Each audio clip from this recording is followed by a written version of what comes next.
What's up, Calarian? Hi. What's Alright, up, Galarian? so we know Perry's gonna run a little late, so we will get into it.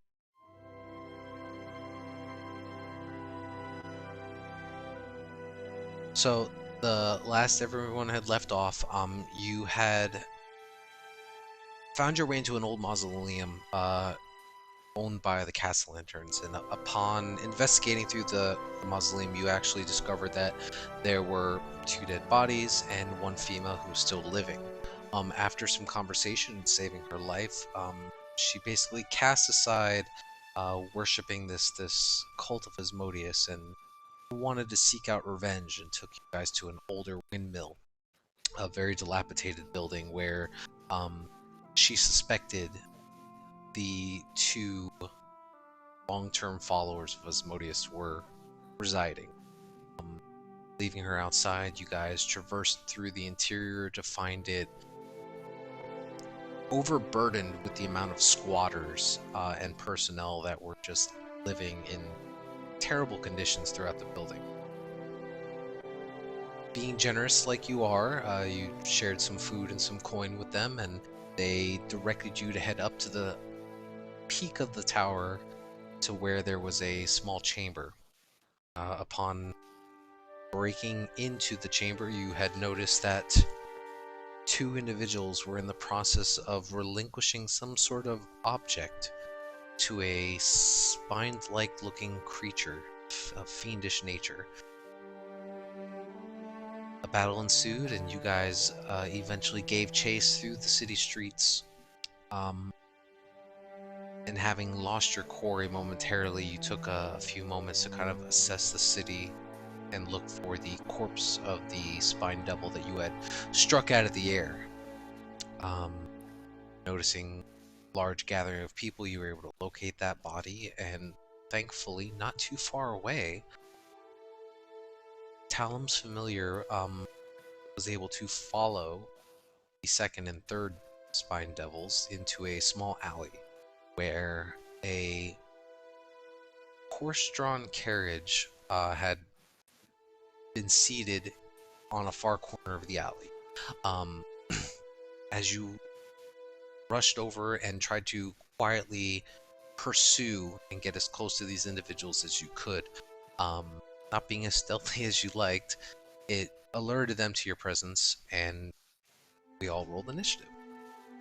So with that, everybody can see the map. And Yep. yes, Yep. Perfect.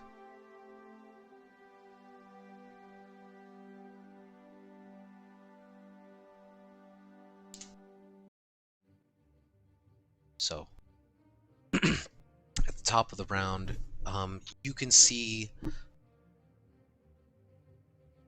Talum. You can just barely make out that there are what appear to be three individuals. That one is currently sitting at the front of this carriage that is just holding onto the reins. You can see that there appears to be like an older looking tiefling who's just kind of leaning outside of the carriage door, and then you can see that there appears to be a guard in a wide brimmed hat just kind of leaned up against the backside near one of the spokes. um, Looking over in your guys' direction, you hear him shout out to the individuals around you. It's like, stop them. That'll end his turn. Eva. So are they? Do they look like they're trying to leave? Like he's trying to stop us, but what is he trying to stop us? So from your perspective, it's a little hard to kind of see anyone. You hear someone shout out, "Stop them!" But you're not currently where you are. You don't see anything.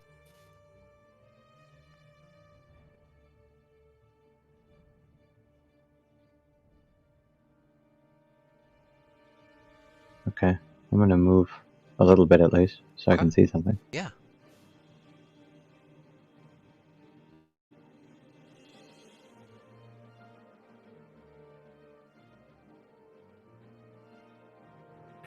Go right up there. Okay. Yeah, and as you rush over there, you quickly look over to the cart, and you can see two of those winged and spine-like creatures just kind of gnarling and growling in your direction. Okay, so I've got a cart, a tiefling, a guard, and two weird spine-like things. Yep, and then what appears to be like a human male at the front.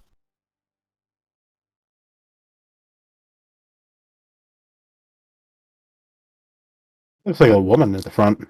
It's a commoner token. It's a male. That token looks awfully female. Sure. We don't judge people. Mm. He's a pretty Next Next time one. time you're that. getting a red question mark.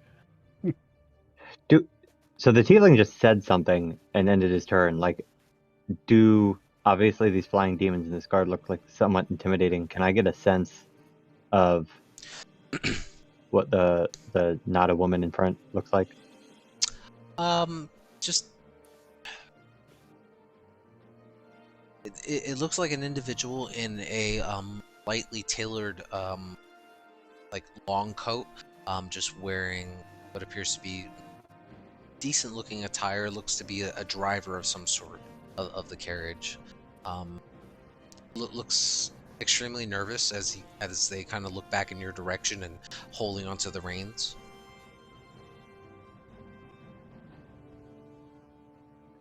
Does it look like they're about to drive away?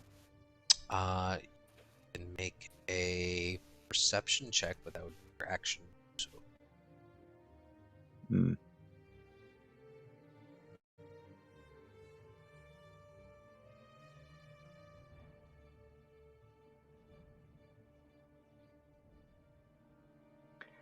I'm going to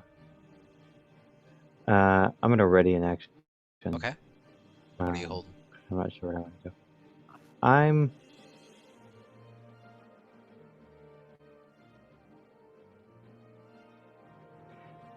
if the person driving the cart starts to get away. Nah, that's not worth holding. I'll hold Tasha's hideous laughter for the first creature that comes inside of, call it 15 feet of me. Okay, first creature to enter 15 feet. Got it. The first hostile first non-party member creature. Of course, I assumed as much. As fun as it would be to make Ellis fall on the ground laughing. Okay, doing anything else? No, it's not for me. All right, Ellis. Well, I don't really see anything because I'm like around a corner. And I hear people say, "Stop them!" And so.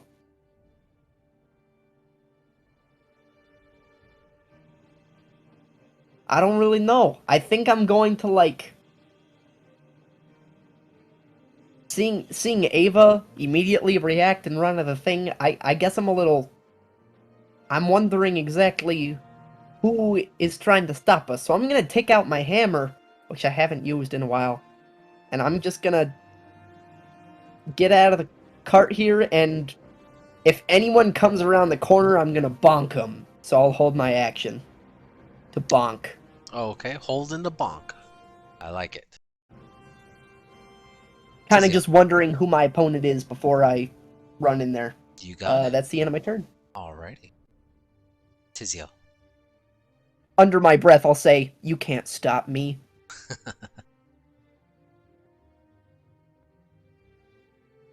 Will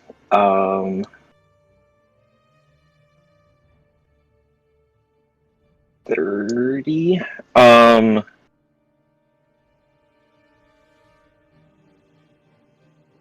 Trying to look.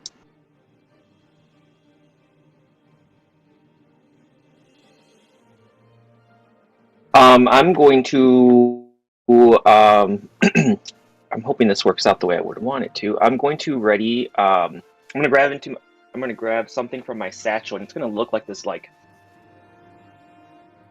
blackish brown, kind of like a water balloon. And I'm gonna hold it, and essentially I'm gonna be holding the grease spell. And if the carriage starts to move, I'm going to try to throw it basically ahead of it, and I'm hoping that they would at least lose control or something over there and can't get away. Okay, so you're holding a grease spell for what's the trigger? If the cart starts to move forward, like if it looks like they're trying to get away. Okay, got it. Now, is that concentration for you? No, it is not concentration. Cool. And that'll be the end of my turn. Alrighty, everyone's being very careful. This is awesome. Clarion.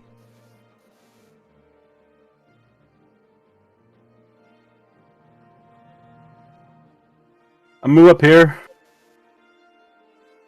I guess, and I guess I'll just follow the crowd and right in action. Sure. What are you holding? I don't know, something. I don't know what really I can hold. I mean, like, hold my shield up and ready an attack. Okay, so Get my just character sheet loads. bet. So you're just gonna hold a melee attack. Something gets in Yeah. range. All right. Yeah.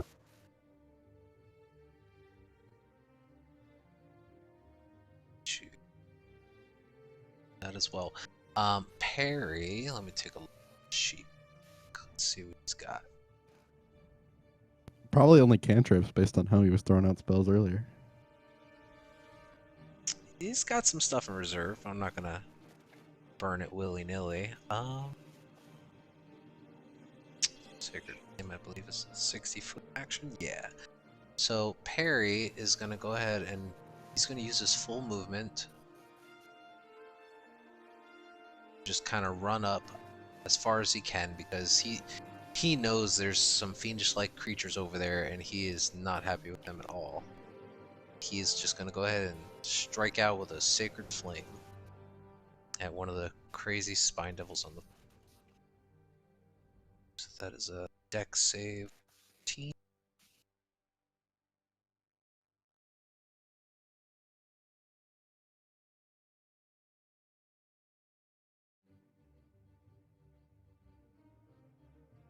Fancy. It's a 15. Just barely dodges out of the way. Now you can see that the that the guard that was leaning up against the cart now, as the tiefling like kind of pointed in the back direction towards you guys, you see that he's now drawing what appears to be this great sword of some sort from behind his back, and he's now starting to, looks intent on rushing towards you guys. All right, time.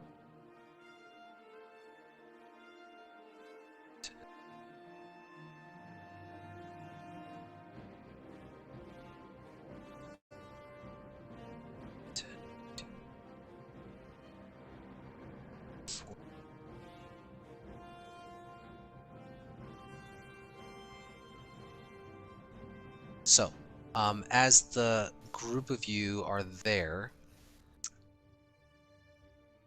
what you did not see until it struck down on you were these three small impish-like creatures that just kind of like, they land right in front of the group of you and they just start clawing at the of you. One's going to attack you, Clarion. Isn't a ready action count as a reaction or something? He was invisible at the time, so you're going to get it as soon as he attacks, because then the invisibility will drop. Ah, okay. So he get advantage on the attack. He's just going to make a sting attack on you. Fuck it. He hit me. I need you to make a Constitution saving throw. I don't wanna. 11 is what you needed. All right. So you Oh, is what, poison? yeah, you feel this pulse from the wound as it stabs you in the abdomen, but you manage to shrug it off. So you only take 7 points of piercing damage. You will be able to get your action in just a second. Finish the rest of these swings. One Yep. sting will be at you, Tizio. 16, I think, misses you, right? That is correct. With my shield at Right. 17. Perfect. And then swing it.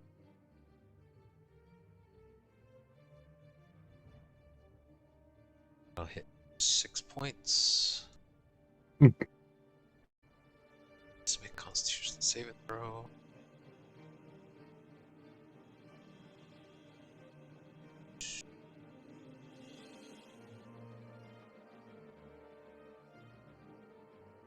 Oh.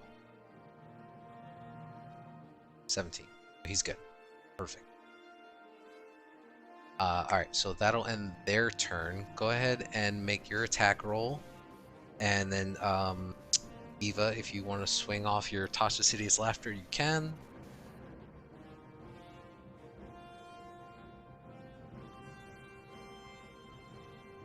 My Calarian go first. Yeah, 16 definitely hits. and with the frustration of it just kind of like appearing out of nowhere and stabbing you, you just come down with both hands in this large arcing diagonal slash, and you just watch as it's just completely is bloodied and smears across the ground, just instantly dead. One small correction, I'm holding a shield, so it's only one hand.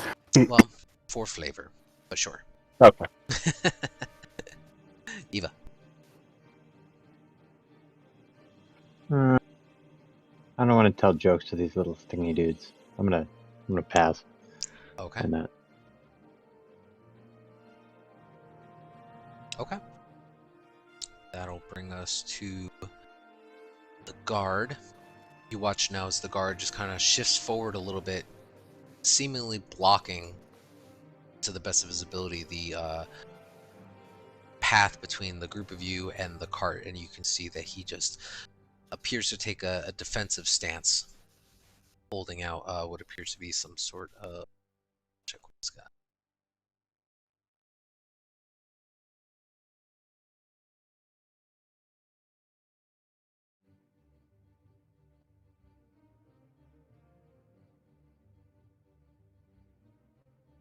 Oh yeah, so he just holds his sword in both hands, just readily defending as best he can. So he's holding action. Alan. I'm gonna step around the corner or whatever so I can see, and drop a cube of webs on that. Okay. Spell template. Alrighty. So you're casting web. I Need to make a deck save. deck save. Yeah, and then after that it's strength save to break it. Gotcha. So the guy here in the cart, he's kind of covered by the roof of the cart, so I mean I'll have him make the deck that's save. fine. This Well, one, I mean, no, I don't think the webs would get in there. Yeah, so the guy holding the reins, these two creatures here, and then the guard, they'll all have to make saves. So this And the horses, right? Yeah, and definitely the horses. So this one will be for the human up front. It's an 18. Horses, I don't get any fancy stats either. Double check.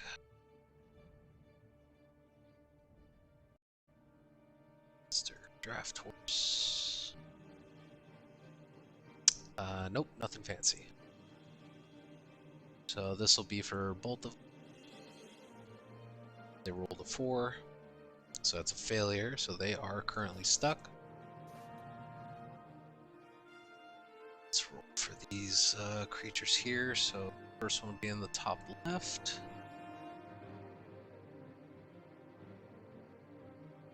Okay, so they get advantage.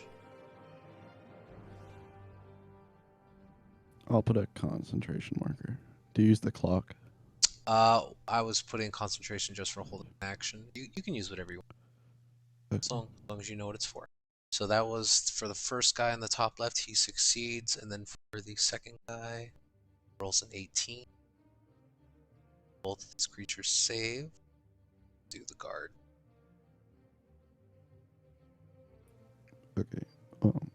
I think it doesn't happen until they start their turn, so we'll just have to Is remember it? these Sure. when their turn starts. I thought it was instant.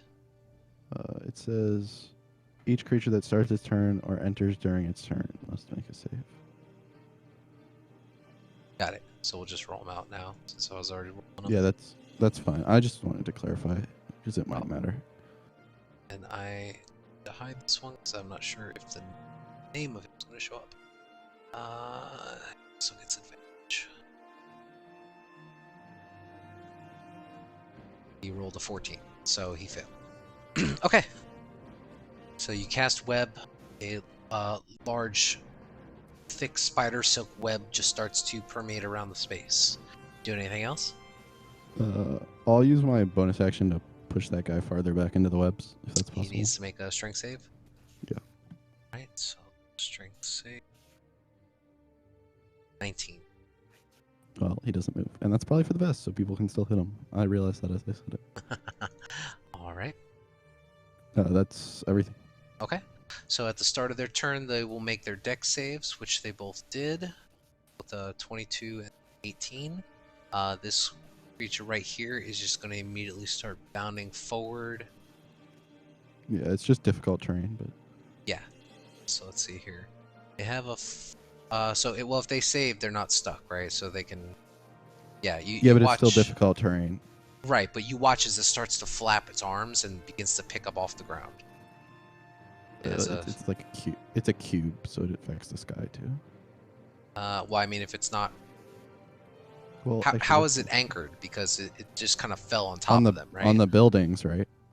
Like, aren't there a bunch of buildings? I mean, whatever. Sure. Okay. Yeah, they can probably fly over. It's fine. It's not a big deal. Sure, they fly over. It's not. I don't mind. It's really ambiguous because it says it's 5 feet thick. So I guess it says it's a cube, but it's also just a plane. So yeah, it doesn't affect them if they're flying. Don't worry. They aren't anchored between two solid masses. Well, no, you're right. It is. And you're just barely touching a couple buildings. So we'll say it's a total. It's difficult terrain. Works. So he needs to make a strength save to move through it. No, it's just difficult terrain. Gotcha. Okay, so half move. No problem. So he's gonna still try to flap his wings, and it's gonna allow him to push out 20 feet. That'll be 10 feet of movement to get out of the space. Another 10. 20. He's gonna get right there. Let's see.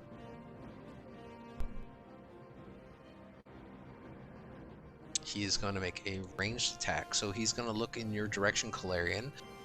You're going to watch as it starts to like flex its muscle and lower its head as it shoots one of the spines out of its upper torso in your direction. It's going to be a spine attack on you.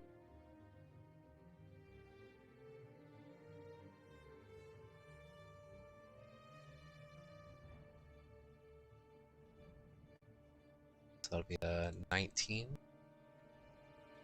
Which I think just hits. That hits, unfortunately. Yeah, so you'll take 5 points of piercing and 6 points of fire damage. That will end his turn. The other creature, he's going to go ahead and he's going to try to follow suit, where he's going to get up. He's going to start using that's 10 feet. So it says 20 feet to get out. There's 30 feet of movement there. And he's kind of far. So, oh no, it's an 80-foot max range. Okay, so this will be at disadvantage towards you, Tizio.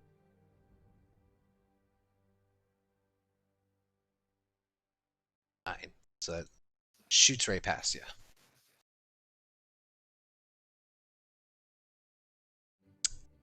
That'll end their turn. The human individual who's kind of holding the reins there, you can see that they're now just kind of covered in the webbing, and they're just gonna try to break free as best they can. These commoners are great. Oh, he rolled a 20. Of course he did. He got lucky. But so yeah, so you watch as he just like kind of breaks free of it, and now that he's not restrained anymore, he's just gonna kind of try to start working on clearing off the webbing from the horses. But that'll end his turn. Bringing us back to the top of the round. Let's see here.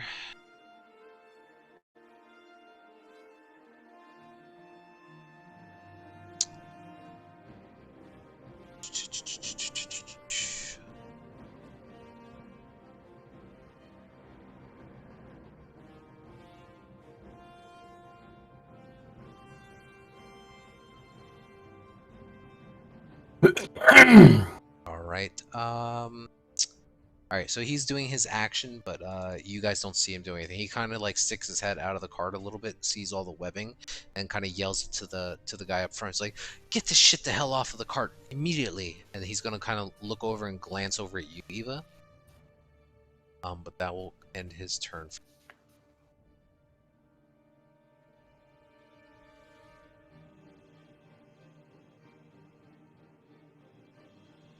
Well, that's ominous.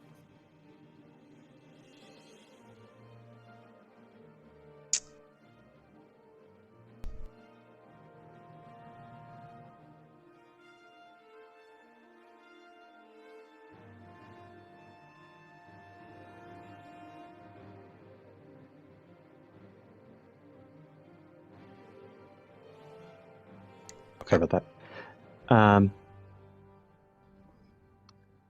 I think we're going to. So the guards caught in the webs. Oh, no, there's not that much scary stuff around.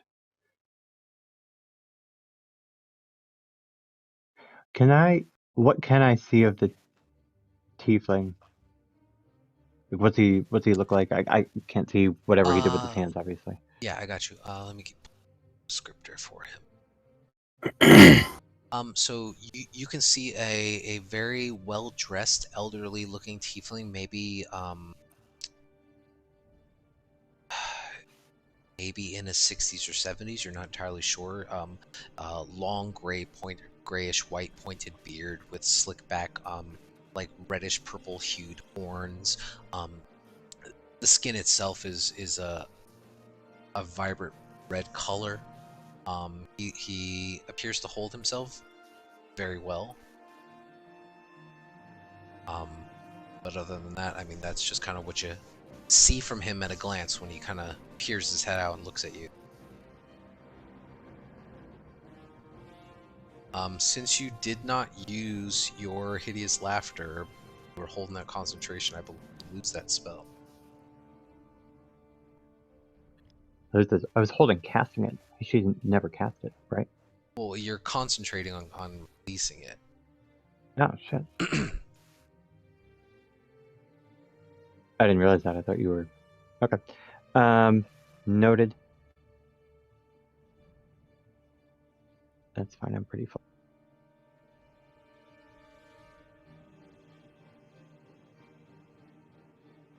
Okay. Now let's see what this is gonna do. Just for giggles, I'm gonna cast Silence centered on the cart. Ooh, okay. What's the range on that? For the 20 foot radius. 10-foot radius? 20 foot radius. Oh, 20 foot. Gotcha. Yeah. Yeah. Okay. So let's see.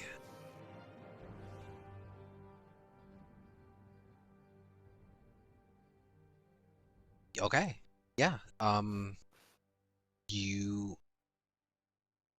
watch as this pulse of magic kind of just radiates off of Eva and just shoots out towards the cart, and you see this shimmering pale white sphere that just starts to slowly bubble around before turning invisible, and then you no longer see it. You see the guard kind of shouting out something at him for a moment, and as he's looking back, you see as he kind of like clutches onto his throat as no sound is coming out currently. Nice. Well, she's gonna glance back at Ellis, say, "Come out here and hit something," and give you inspiration.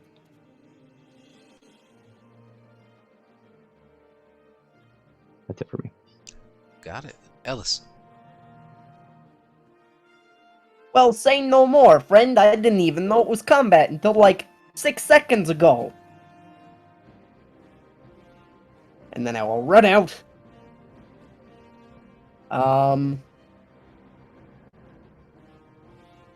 Oh, maybe I should track my movement here. 1, 2, 3, 4. I'm going to drop my hammer. Okay. And bonus action rage. Got it. And do the claws. You bet. And I'm going to take Reckless Strike at each of the imps. Okay, so 1 for each. Go for it. Yep. Say for this one in front of Perry. Ooh, Oh my god. nasty. Yeah, so Kalarian, like as you're kind of like holding on to that wound from that last imp that kind of stabbed into you, you watch as Ellis just kind of like gleefully jumps down in front of you and just with this flurry of swipes just hits both of these small imps, and you hear them both go bam, bam, and they just kind of collapse onto the ground, onto this spew of purplish blood. Disgusting. Nice hit.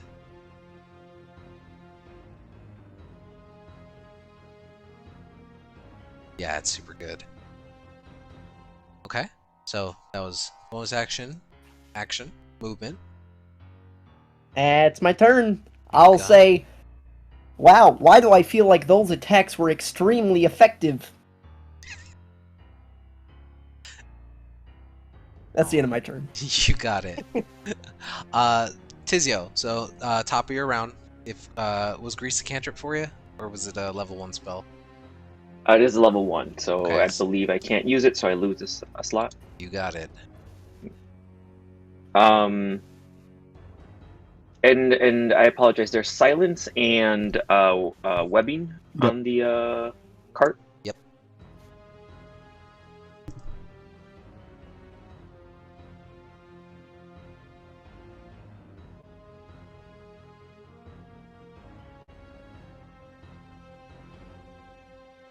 That is correct.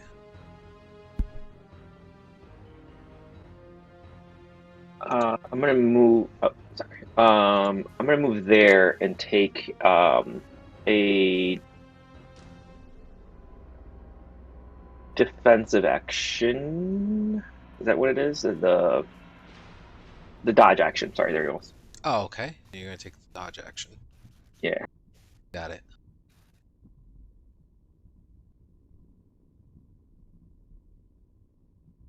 Sucker. Shit.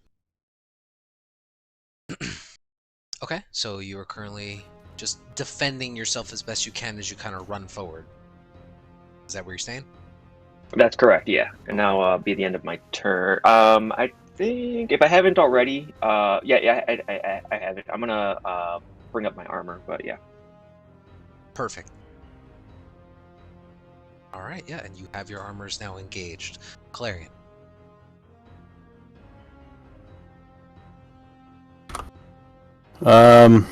How's this guy looking? I mean, not entirely sure. He hasn't received any damage from you guys since you got here. Okay. See Well, that he's then swing him. yeah, go for it. Angrily snarling at Ellis as Ellis slashed down one of the creatures in front of him. Yeah, definitely hits. All right, and divine smite as well. You bet.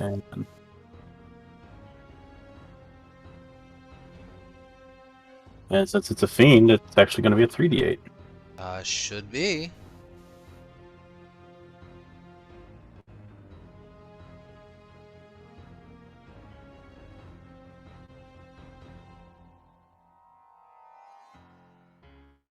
17 damage. Oof.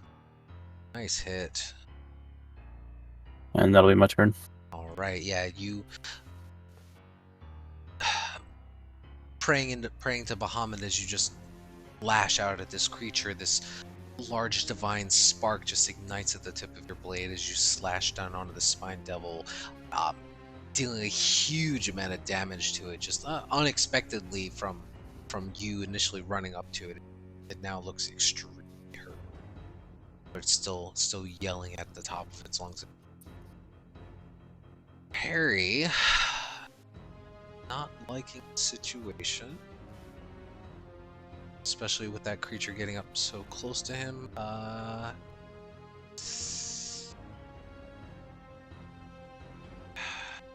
Sure.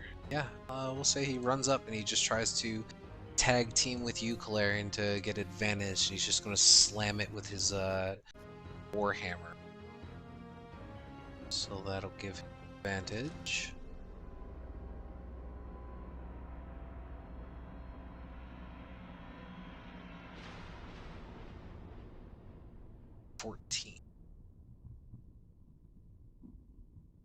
14 just hits. Nice. It's 2 should do for some reason.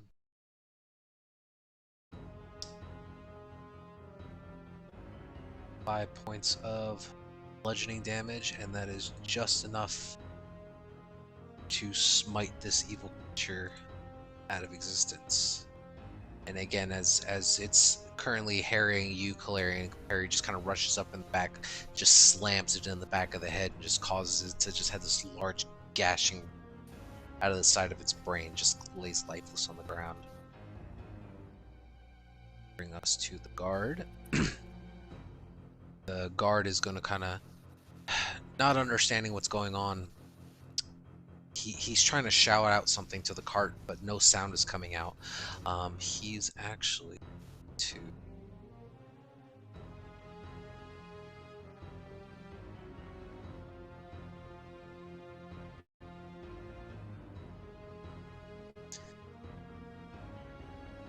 double check something on your web spell. Sure. Just trying to see if he starts hacking at your webs, is he wasting his time? It's unclear.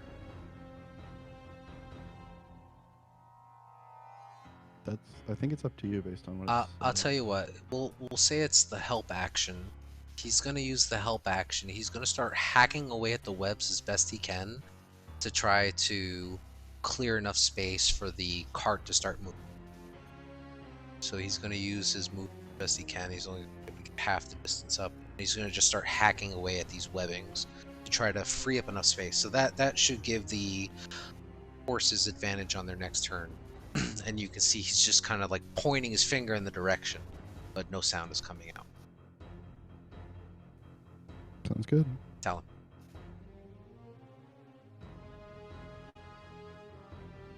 It's very unclear. It's weird. Yeah, it seems like you should be able to cut them away, but it doesn't really talk about it. Oh, I'll figure it out later. I am going to just move up some more, and I don't know, up to here, I guess, and fire a blast at the devil. Okay, firebolt at the devil. Go for it. And that's a failure, Okay. I assume. 11 does miss, unfortunately.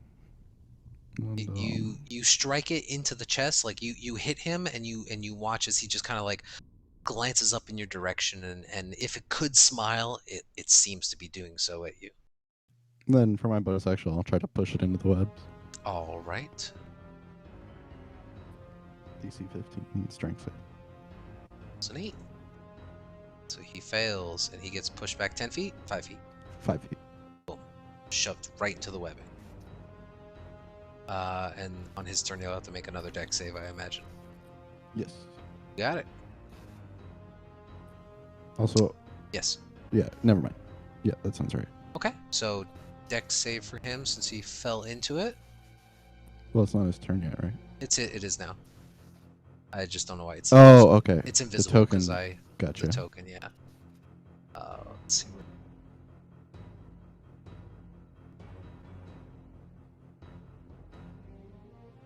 Oh, sure. I mean, it's not a big deal. The one you killed was the token. All right. So he's gonna make his dex save. So he is restrained. So he will unfortunately have to try to fight his way out. Let's see. If he's restrained, he can still attack, right? It's a disadvantage. I believe so. The attack action is disadvantage. Yeah. That's what he's gonna. Like, while he's like halfway kind of like jammed into the webbing, he's just gonna kind of look back in your direction. Let's see, 10. Yeah. It's disadvantage for him either way, but he's gonna go ahead and try to hit you with a spine as he just kind of ejects it from the side of his body. 16. Against me? Yep. Yeah, that's gonna hit. All right, so you take 8 points of damage, 3 piercing, 5 fire. Sure. And its turn on Oh, I need a contract. You do. Oh, I have Forecaster's advantage, right? You sure do. And you definitely succeed. Okay. So, for the horses here, they are freaking out. They are going to attempt to break free of the binds.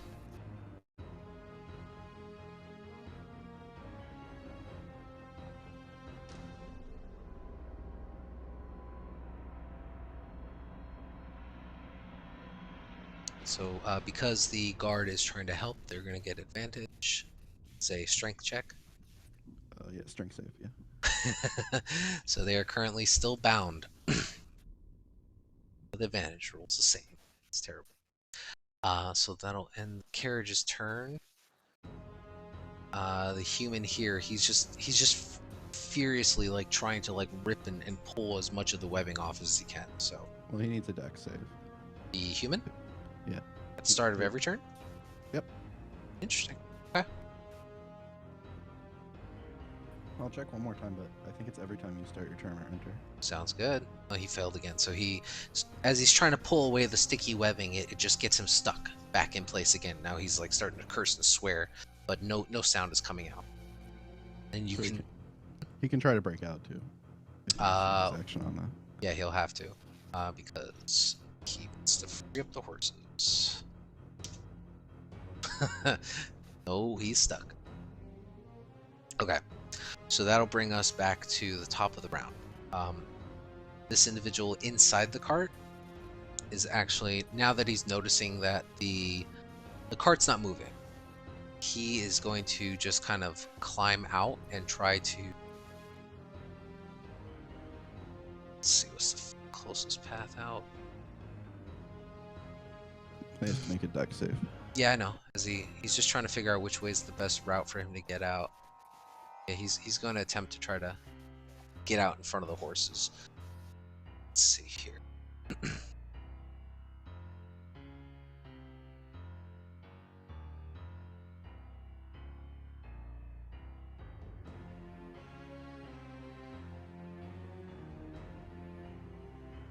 Rolls a 16. That's a save. So difficult terrain. Yep. So he's going to use his full movement. 10. So that's his full movement to get just outside of the webbing, and then he's going to take his action to just another 30 feet. So 10, 15, 20. He's currently off the map. And he's just booking it. But about 30 feet from where he was right there. So like 60 feet from us. Yeah. So he's currently 60 feet from, roughly. Well, maybe more for me, but yeah, I got you. Yeah, but he's currently like outside of the radius of the map, essentially. Yep. And you see that you can all see that he just kind of left the cart and the group of them behind and just is now running. And I would say Eva, no, you're too far away, Eva. Yeah, you just see him just kind of ignore everyone else and just go. Eva, your turn. Okay. Everyone is inside my little cone of silence.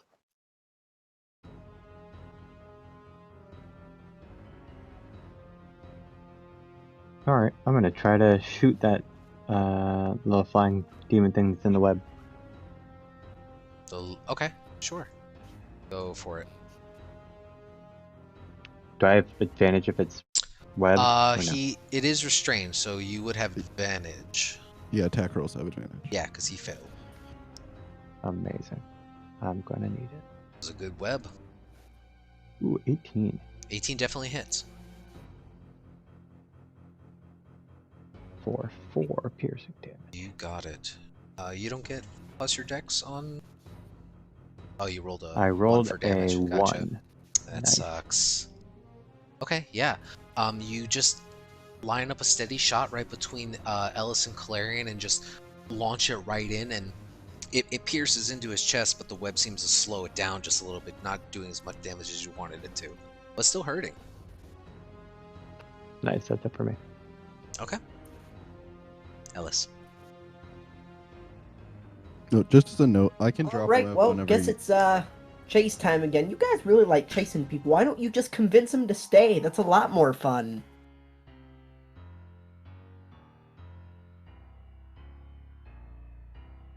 Five, 30. Attack the devil boy. Okay. Yeah. This is not reckless, but it's at advantage. Sure is. 21, 18 both hit. So 20 points of damage total. Nice. This guy is looking rough. You are just easily mauling the front of his face, and as you do so, like these long purple like spines that are sticking out of its back are now starting to like crack and peel and fall off around you in the webbing.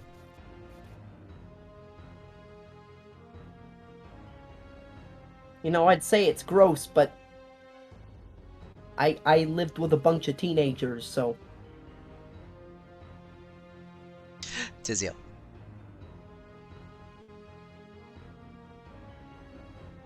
We can't go through the webbing, correct? Like we'd have to do it, or like our own saves and stuff as well. Correct. But I can drop it outside of my turn, so if you want to go through, I'll let you. Do you guys want to chase the guy or no? Very much so. Okay.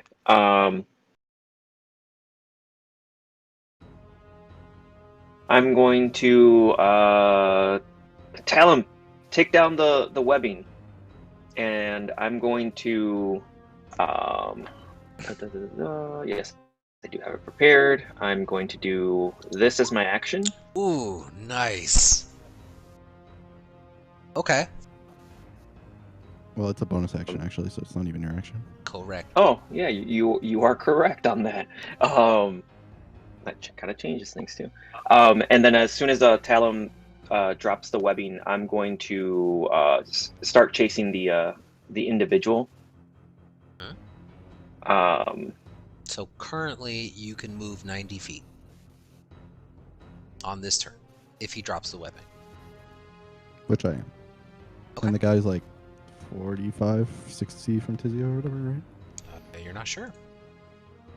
Yeah, I'm gonna do my movement and then the extra movement if needed, and then how. So would be I can do 35 because I have my infiltrator suit up. So it'd be 70.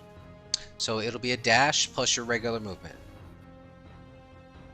Because you Correct. you can action dash, so 70 plus another 35 would be 95 feet. Or yes, 95 feet. 105. Yep, you're right. Cool. I can't do math. Actually, on this turn, it's only 70 because it takes a bonus action to dash. Right, with the spell. it's a bonus action to dash, but he I can uses do it when bonus I action. can do it on this turn though. His full action is a dash, which he can do, so that's double his movement plus his movement. So 105 feet is what you can move this round.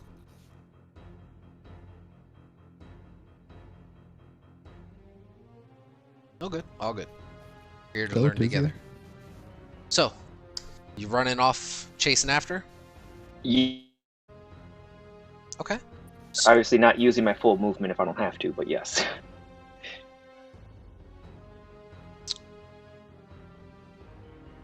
Alright, so... And I wouldn't try to, because I believe they each get an opportunity attack, so I wouldn't try to run, across them. I'd try to run around the cart, I guess. Okay. Okay, so yeah, so it'll take you about 60 feet to get here. As immediately as you break out into the out of the alley into the street, it's a very busy thoroughfare. He's not like the only person standing in the street. There are other passerby that are currently like walking. So at the current moment, you don't see him. But you are currently off the map like he is. Okay.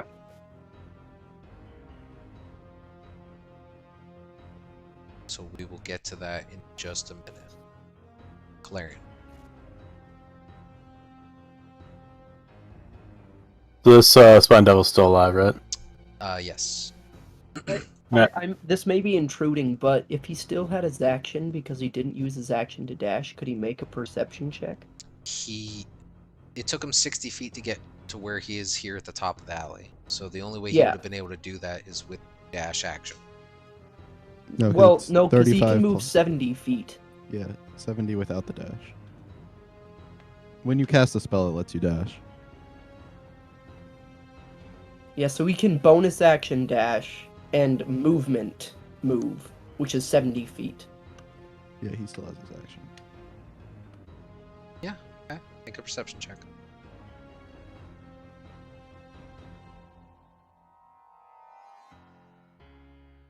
Okay. So, as you're rushing out to the street and you look in amongst the large crowd of individuals that are like in the process of passing by, you can see that now faces are starting to turn in that direction as there's shouting and fighting going on in the alley, and they kind of see you. No, thank you for clarifying, because I misunderstood that you get a free dash off the bat. You can make out about maybe 20 or so feet from you. This tiefling is just trying his best to kind of weave through the crowd, heading north. But your eyes are locked on his. I'm going to point and shout out, "Stop that tiefling!" And with the white shirt, I wasn't sure what he was wearing there. But Sure. Yeah. Definitely. Okay. Yeah, and you can see now that as you kind of shout that, he's now starts like pushing people out of the way to try to pick up the pace.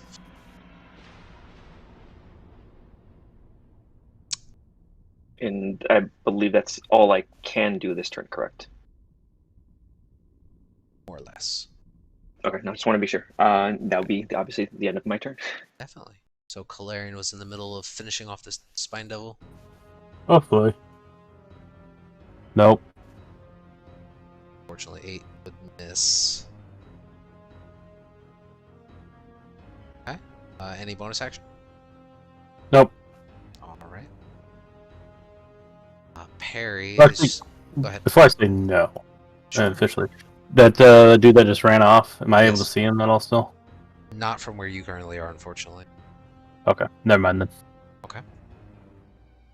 Harry is just gonna start rushing up past the horse and say, "Quick, guys, follow him!" And as he does, he's just gonna try to cast another quick Sacred Flame at the Spine Devil. Perry's here, by Perry, the way. yeah, Perry's be here by the way. Perry, I didn't know you were here. All right, No, bring you're you good. back. I'm still trying to get like logged in and shit. So Okay, so you guys are in the middle of a fight. I've only been using cantrips for you. You got 2 enemies that are really hostile towards you. Do you want to kill either of them or help Tizio chase after the guy that ran into the street? The elusive man that ran into the street. I'll just go with what you did. I'll just stick with what you did. Okay, so best of both worlds. So Perry's just going to use his full movement, and as he does, he's going to rush past the horses, cast the Sacred Flame at the Spine Devil. But he rolled a 20, so he dodged out of the way. That'll bring us to the guard. This guard, seeing you guys try to rush past, he's actually trying his best to stop you guys. He's gonna rush towards you, Ellis, and he's going to take 2 attacks on you.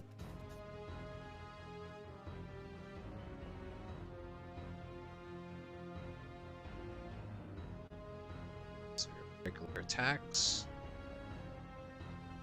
16.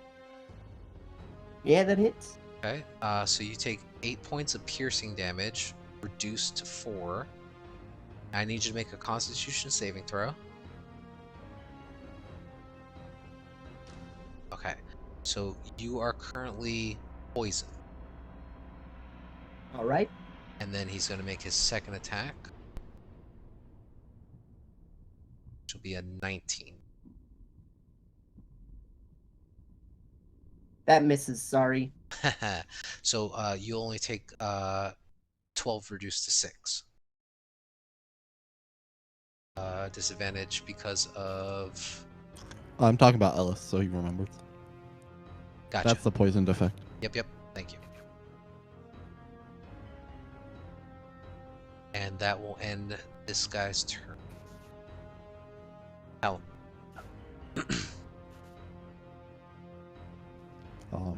Could I see which way Tizio was pointing?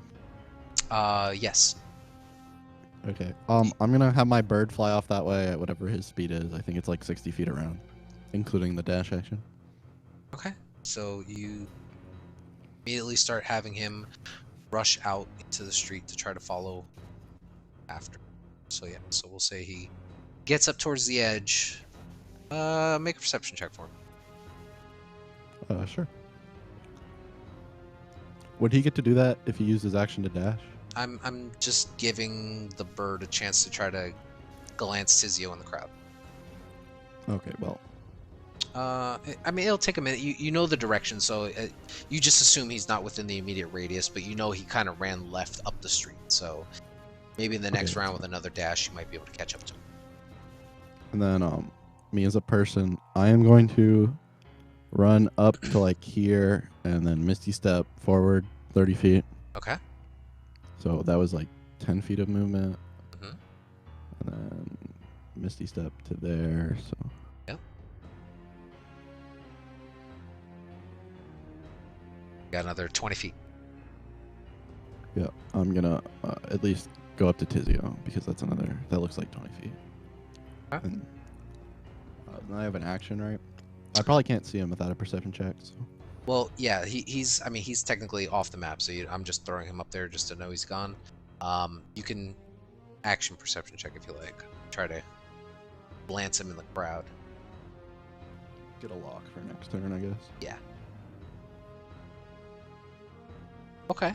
Probably not. Well, no, thankfully, because Tizio had shouted out to stop that tiefling, you can see now as you kind of look northward, the crowd has begun to split on the sidewalk a bit, and you do see there's almost a straight shot. You can see Tizio's back as he's currently in hot pursuit running north.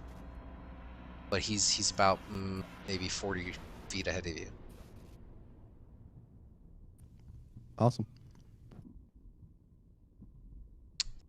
To this creature is actually going to not be happy. He's going to go ahead and take 2 attacks against you, Calarian. One with his bite and one with his forked tail. This is 15. Miss. Perfect. So both miss, and it's just desperately clinging on to life as it's trying to lash out at you with every last bit of fiber of its being. Horses, you immediately see, are extremely agitated, and without the driver's not able to currently control the creature. Perry, are you online now?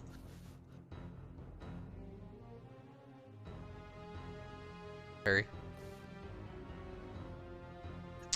Yeah, sorry, I'm still trying to get to. Just a quick question. So this is still the fight in the alley, right? Yeah. And I guess this creature that we're chasing after. I guess I don't. Why are we chasing him? Is it just because he's a bad guy?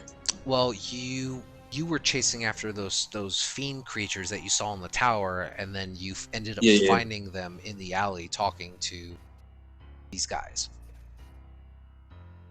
Oh, okay. So that's still connected. Okay.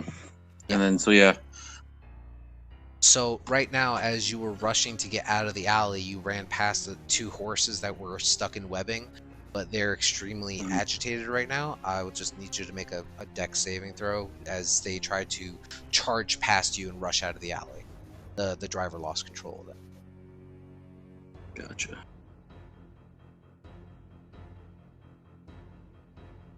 Okay, so what? You rolled a 6. So all that'll happen is you get You kind of rolled a knocked. 12. Did I roll 12? Oh, Perry rolled before me. Nice, good enough. Didn't see him roll. So yeah, you managed to just kind of like scoot up against the side wall as the carriage immediately starts just rushing out to the street. The driver is currently unable to control the creature. Bring us to him. He's currently riding for the ride of his life. And then that brings us back to the guy who ran. He is going to full dash out. No, you're out of the way. Sorry, maps are not, definite size. But the horse basically ran out of the alley, turned right, and just gone out of control from the driver. So we're not really worried about him anymore.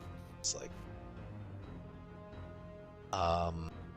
that'll bring us to the main runaway guy. He's going to use his full movement, and that'll bring us to Eva.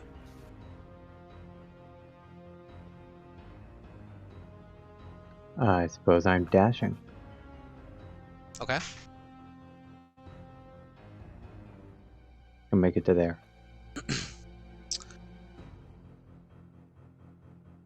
Okay, yeah. You take your full movement and action to dash up. And you could see Talum's a little ways ahead of you, and he is currently in the process of chasing Tizio.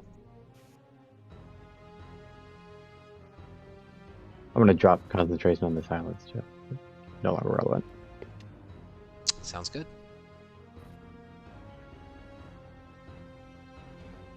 Ellis. Well, I'm excited that someone is finally playing with me, so I'm going to attack that guy. Okay. Slee!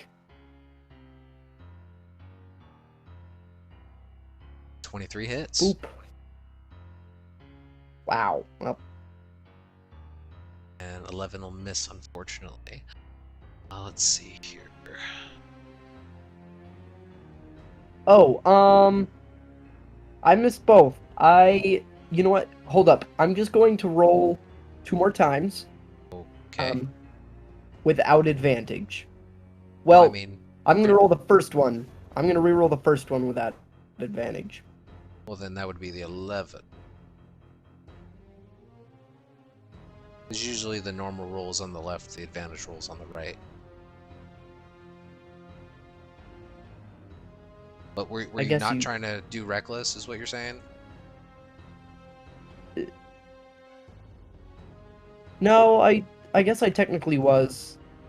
I guess. I forgot Oh. I was Right, he is poisoned. poisoned. So you, which would be a straight roll for you. So the 11 would be the first hit, and then the 8 would be. Yeah, the so I miss on both. Yep. You've got the inspiration. I don't know if you're level up. You do. You haven't used it yet. Okay, we use it. Whatever. Forgot I had that. Yep, doesn't help. So unfortunately, the 12 will miss, and you just you feel a little bit weak in the stomach as you try to slash back into this guy, and he just seems to like parry you off quite easily. He's just kind of chuckling at your face. Are you staying where you are? Pretty sure it's not you. I just got food poisoning. I'll get you soon enough. Okay. Make Yeah, it's the end of another. my turn. Yeah, make a Constitution saving throw.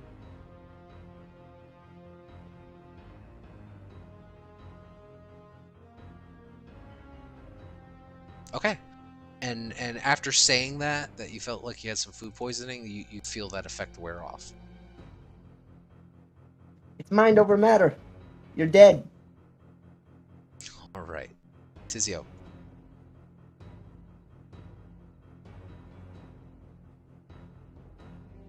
Quick question. If I try to stealth, it's half movement, but if I'm still going at full speed, it's just at disadvantage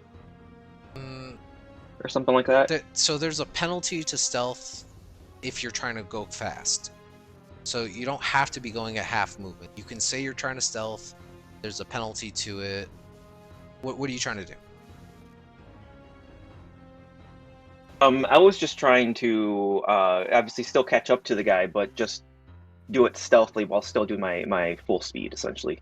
Like hopefully catch up to him and hopefully make him think that he lost me at the same time.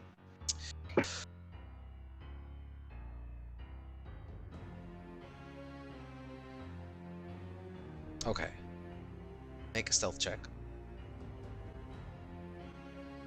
Well, that's why I was asking, because I don't know if it's at disadvantage or not, Well, because my suit no, brings it up to... Right, you get advantage because of your suit.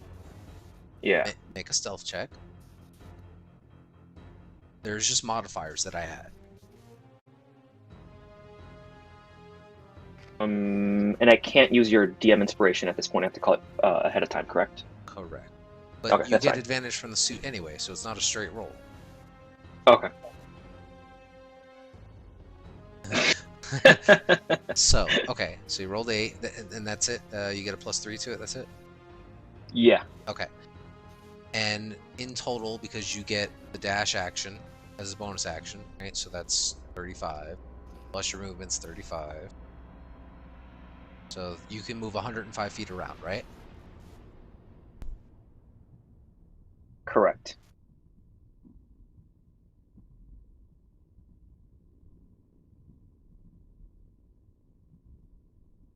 Or yep. Yeah, 70. correct. Yeah. If I just want to do straight movement, it'd be the 105. Yes. Right. Okay. So what are you trying to do? Currently, right now, as you look out into the distance at this tiefling, as he's running and weaving through, he's about 90 feet ahead of you.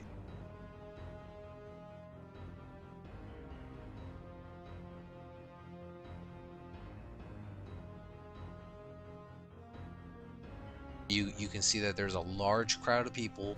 He's in the process of like pushing people to the left and right to get out of his way. But he's still currently just running as best he can up this main street. And he's about 90, you said? 90 feet? You guesstimate.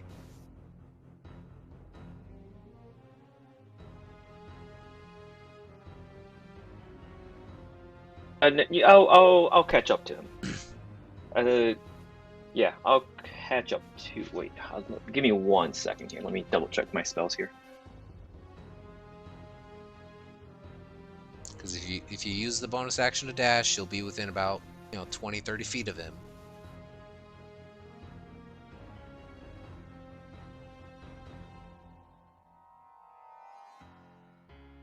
In the meantime, Clarion, what you doing?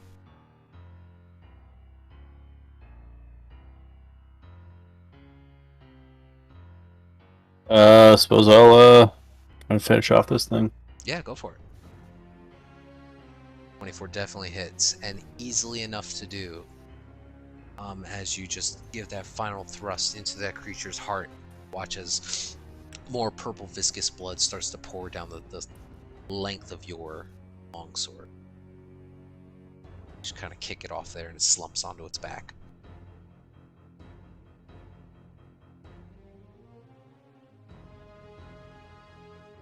Doing anything else? Nope. Okay. Perry. So, if I move, can I see the guy running? Not from where you are, no. That guy is up and out of the alley. You can take an action to do a perception check if you like. That defeats my... You are now trying to...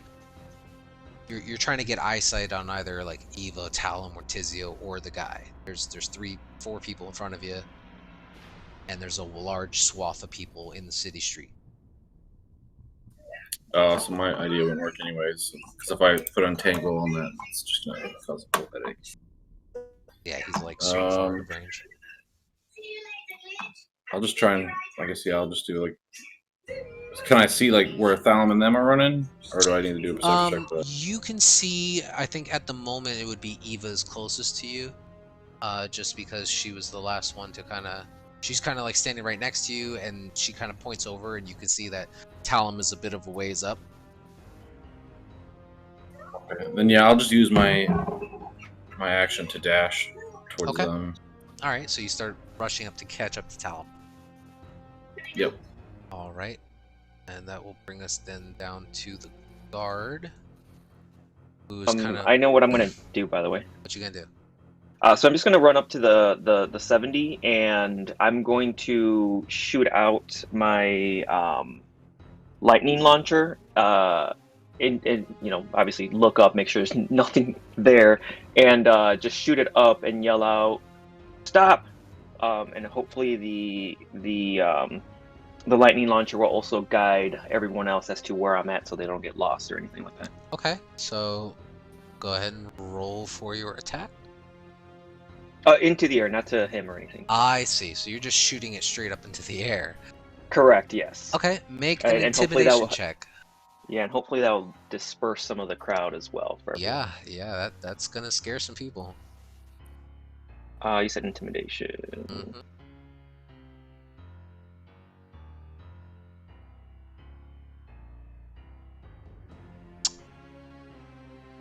Okay. You watch as and the group of you who had just gotten out of the alley now, you kind of look further up a ways, and you can see this large arc of electrical energy just shoot out into the air at an angle, and you can see that now there's a loud gasp and screams coming from the northern part of the city street. Tizio, as you kind of rush up as close as you can to this tiefling, he stops for a moment and looks back at you as you shoot this arc of energy into the air, and then you can see that he seems to clutch something tighter in his hand and continue to run. But the people that are around you, in the immediate vicinity, immediately start to scatter and run, and now have a wider berth. People are just running away in fear. Cool. Plan semi worked, so yeah, that'll be the end of my turn. All right. This guard is going to go ahead and make some attacks against you, Ellis. He's got advantage this time. He does. So he's going to go ahead and make 2 attacks. First one is going to be 15, which I think just misses. Oh no, it just hits. hits you. Okay, so that'll be 8 points reduced to 4 of piercing damage. I need you to make another Constitution saving. I'm taking his weapon when he dies. It's mine. 11. Oh, you feel the sickening turning of your stomach once more. Then he's gonna turn around with his sword and another swing on you. 24 to hit. And that'll be 5 points of slashing reduced to 2. And then forgot to do this before. Yeah, I need you to make another Constitution saving throw. Okay, so thankfully that one you succeed. Perfect. So that'll end his turn. As he sits there and he kind of chuckles in your direction like... Alan, I assume I have a pretty good idea of where to go now. you have a very good idea. Cool. So I'll send my bat off that way as fast as it can go. Yeah. And I'll follow as well for. So how far back am I after I run 30 feet? You are probably a good 80 or so feet away at this point. From 80, 90 feet or so from Tizio, or at least from that arc of lightning that you saw. Okay. You gather, you're not entirely sure.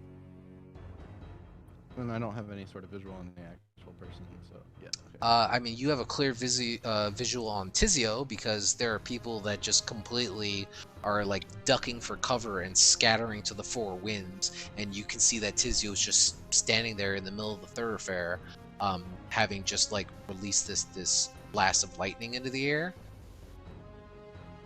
Okay, I'll dash to be 50 feet from Tizio then. Okay.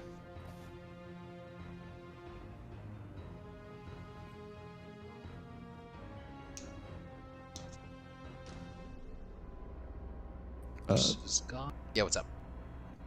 I guess I'll use my bonus action to push the bird 5 extra feet. Sure. And the bird has a pretty good overhang in the air. If you were to ever look through, it might have a pretty good visual on. That brings us again back Gotcha. to the top of the round.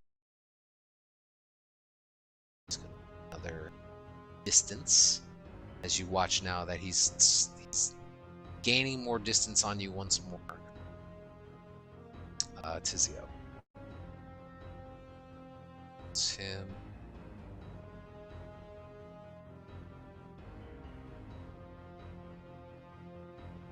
Okay, so this time, Tizio, you watch now as he immediately like rounds a corner after having run and seeing you causing that blast. He runs up about maybe 30 or so feet and then button hooks around a corner, currently out of sight. But he appears to just continue to be hauling butt out of the way. Eva, you can hear the clashing of sword and steel from Ellis and Calarian behind you, and you see your friends just rushing through the alley into the street ahead. Yeah, I'm gonna dash behind them. I'll follow them. Okay, so you're just following at that point? Yep. Okay, so I guess at this point, Tizio's gone, Talum's gone. Perry and Eva, you guys is the plan to follow? Or are you guys gonna turn back at all to help your friend? I think Perry's gonna keep chasing after with them, trying to catch up. Okay. I trust Alice. He can handle this by himself. Righty. So what we're gonna do is we're gonna hold on the chase and let the battle finish off for these guys. That way we can kind of transition into that a little. So Ellis, currently poisoned again. Oh, the pork tacos are back for round 2. You're still gonna die. These are gonna be disadvantage. I hate these. Fortunately, unless you're doing reckless for straight rolls. Nope. Okay. Can't. 14 hits. The 9 does not. All right. I got one in. Okay, and these are with your claws, right? Yes. So they are magical. Nice. It's good for you.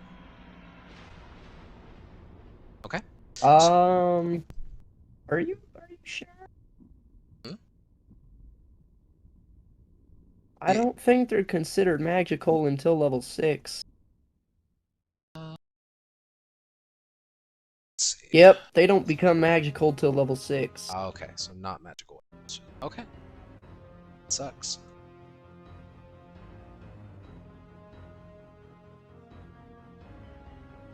Okay.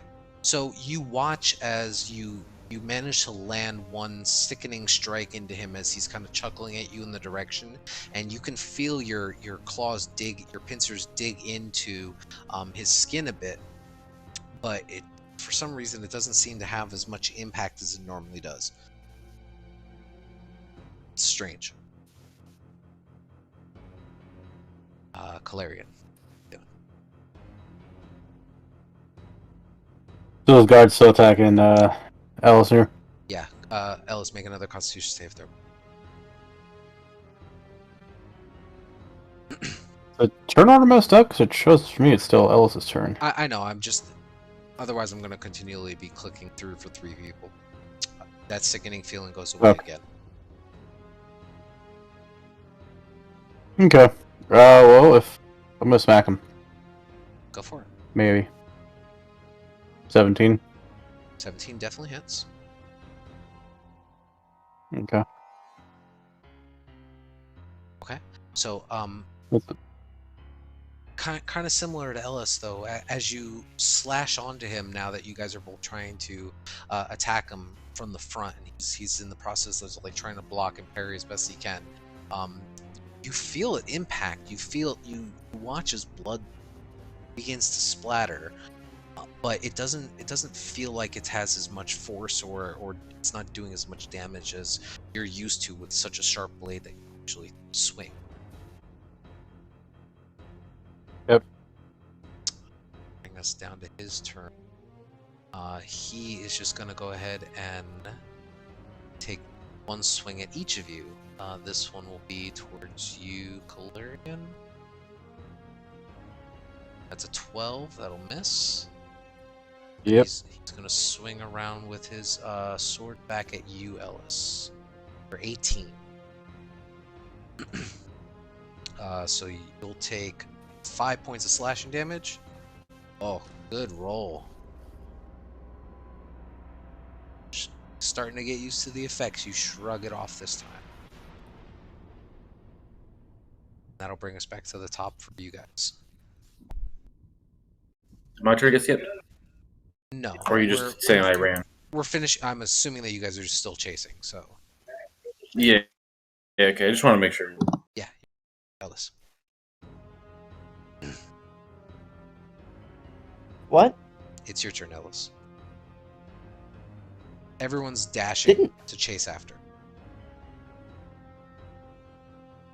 Oh, I'm so essentially it just skips a whole bunch of turns? I'm essentially breaking this Gotcha. up into 2 different phases because they're out of combat. I'm keeping track of their movements. Oh, cool. Is that poison condition over? You do not feel sick at the moment. All right. Reckless on this bastard. Okay. Jesus. A 12 just misses. 24 definitely hits.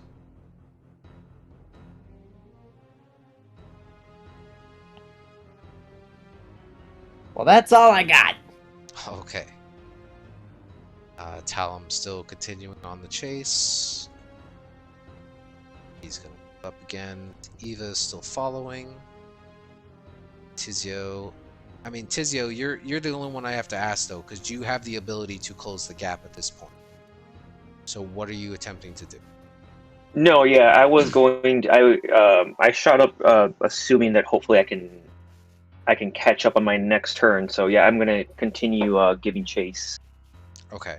So here's what happens as you round the corner following this tiefling.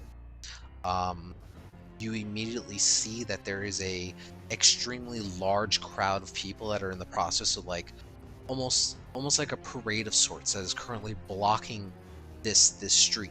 And you watch as make a perception check. I have to give the DM inspiration ahead. I have to say it ahead of time, and I have to use that roll. Is that how it works? You can roll with advantage and take the advantage. Okay. Are you using the DM inspiration? Yeah, that's correct. Okay. 21. Perfect. So here's what happens, right? As the tiefling rounds around that corner and you are quickly dashing behind him, you see that large parade of sorts that seems to be congregating in the middle of the street. Loud music is playing and blaring, people are shouting and cheering, and you can see the look of almost like shock and horror on this tiefling's face as he feels like he had just cornered himself into a large crowd. And with that roll, what you actually notice is that as the tiefling kind of darts to the left to try to find another alley to run past, you see that there are about a group of like 3 kids or so that actually on purpose kind of shoulder check the tiefling, and he kind of stumbles a little bit, but then like almost kind of like looking back angrily at them, just continues to rush off into the alley. And then you can see that one of the older kids, maybe he appears to be about 15 or so, he's with 2 younger kids, maybe 12, 13 each. He actually starts chuckling. You can see him toss something up in the air and then catch it in his hand, and then they dart off towards the opposite end through what appears to be like a locked alley gate that they just kind of open and then just push behind them to close, but it doesn't seal off completely.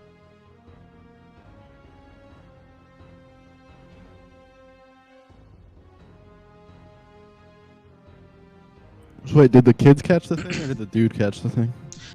Well, Tizio gathered that the kids pickpocketed the thing off the tiefling because of that roll. Gotcha. Okay. If am I able to tell how far away everyone else is from me, or no? Like the rest of the group. At the moment, no, not really. You're not entirely sure because you were running full speed and everything was a bit of a blur as you were rushing past. And plus, you rounded a corner, so you currently have no visual contact with anybody. Hopefully, Talon will be able to discern where you went. Yeah, I'm gonna I'll give chase. They're not magical or anything, at least I would assume. So I'm gonna go after the kids. Okay, so you start rushing towards that way. Cool. Yeah. Calarian.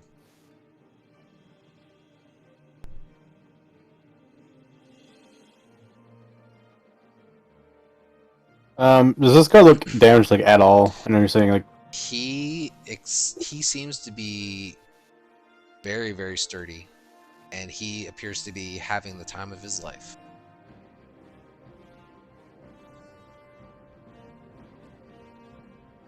you like a devil in disguise or some shit. Not sure.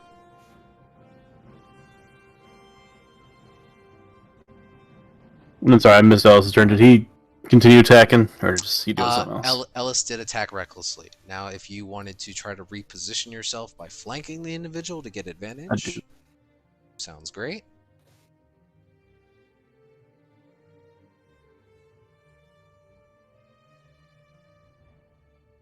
Oof. 10 does miss, unfortunately. And the more the two of you are starting to swing and position yourselves as best you can to fight this creature, the more feral his body will seem to feel. And you start getting the sense that something doesn't seem right about him. He moves very odd for a human that you're aware of. Perry, you're still, I would say, be dashing up at this point. You can see that there's a large swath of individuals that are just like kind of parting the way, as you can see that they're all just now standing there staring at you guys, almost kind of like, you know, on the sidelines watching marathon runners run by, as you're all just full speed chasing down this individual. You can see Talon in front of you just continuing to press on as he is almost about to look like round a corner. Bring us back to Guard, who, now that he sees you guys are trying to flank him, let's see what it is. Yeah, no, he's just going to continue to make attacks on both of you. He doesn't see why not. Feels like he can handle both of you. He's going to make one attack against you, Ellis, for 24 to hit. I need you to make a Constitution saving throw. Surprise, surprise. You are now shrugging off that ability, but you do take 5 points of piercing damage. That's already reduced from 10. Then he's going to immediately swing around and try to hit you into the side, Calarian. And that's got 20 to hit. That'll be 9 points of slashing, and I need you to make a Constitution saving. 13, you just succeed. Okay. So thankfully, and you get the sense that when he hit you, Calarian, you feel like there was some kind of like you feel lucky that the wound did not immediately fester. It did not feel good at all. There's a throbbing pain to it that you managed to push down and subside. Oh, so how much damage did you say I took? 9? Yeah. This guy is no joke. And they left you guys alone. Talon, you watched as Tizio rounded a corner, disappeared out of sight.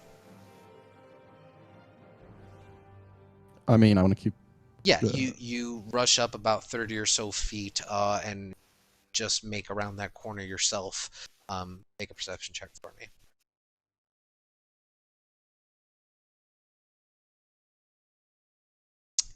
do not know where Tizio kind of lost sight of them. But you do see that there's a large crowd of individuals that are just currently blocking the roadway. Seems to have some kind of festivity party. In that case, I'll use Overwatch to see what's going on. Use my action To try look through the through. bird. Okay.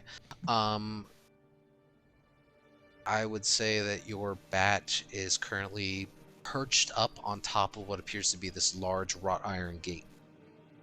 And it's just kind of looking down. Okay. Does it see Tizio or the dude? It does not see Tizio or the guy, but the last thing you told him to do was to follow Tizio, and he's just currently perched up on top of this gate and just looking down at this gate that appears to be partially open. Sure. Okay, I use my movement and my action, so. Yep. Noted. Is that a play, Eva? Kind of the I'm still following. yeah, same situation. You saw Talum rush around a corner. You follow suit, and you see him just kind of standing there, in the middle of this thoroughfare, just watching this parade go by. Doesn't notice you as you approach him. I didn't see any sign of anyone else. You can roll a perception check.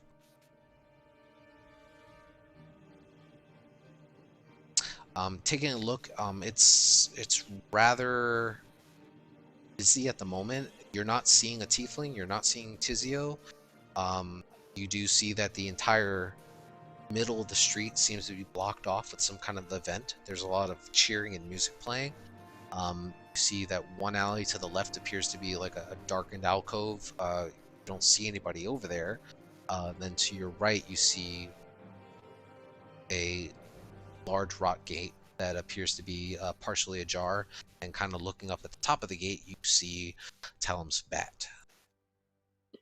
Are any of the spectators, passersby, is anyone nearby paying any attention to me and Talon? Nope. Okay, I'll ask Talon. See which way they went? You don't get anything. You kind of look over at Talum's face, and you see that his eyes are kind of rolled back into his head at the moment. She's going to knock very softly on his head. And she'll get a very surprised what the fuck. Guess you didn't see where they went. Still can't hear you. Alright, you said I've got a gate in an alley? Yeah. Well, I heard what you said, so let's do it this way. 1 to 2 is the gate, 3 and 4 is the alley. Going in the gate. Lucky. All right. Ellis.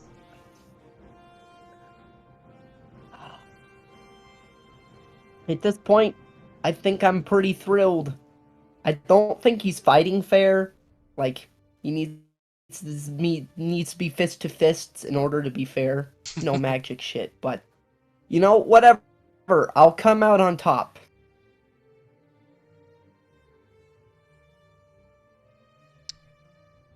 $13 just hits. That definitely hits. Okay. So it's 10. Okay. Then 10. Nice. Okay. You see him bleeding. You see that there appears to be this it's not red in color like most humans. It appears to be the same purple viscous blood that is currently splattered across your front and your pincers and is just being sprayed left and right as you're in the middle of this battle for your lives. It's very strange, but you hear him chuckle and laugh out loud, this extremely disorienting laugh. Vizio. Hey, glad I'm not the only one who finds this funny.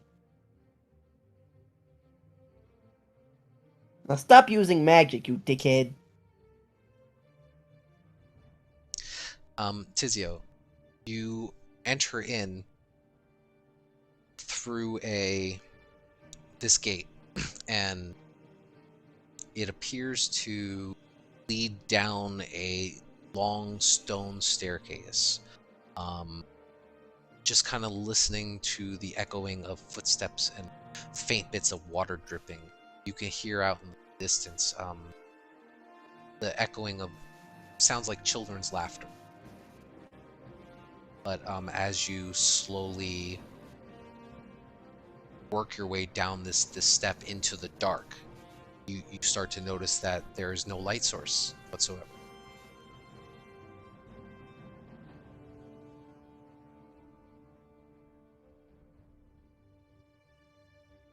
I can see in the dark.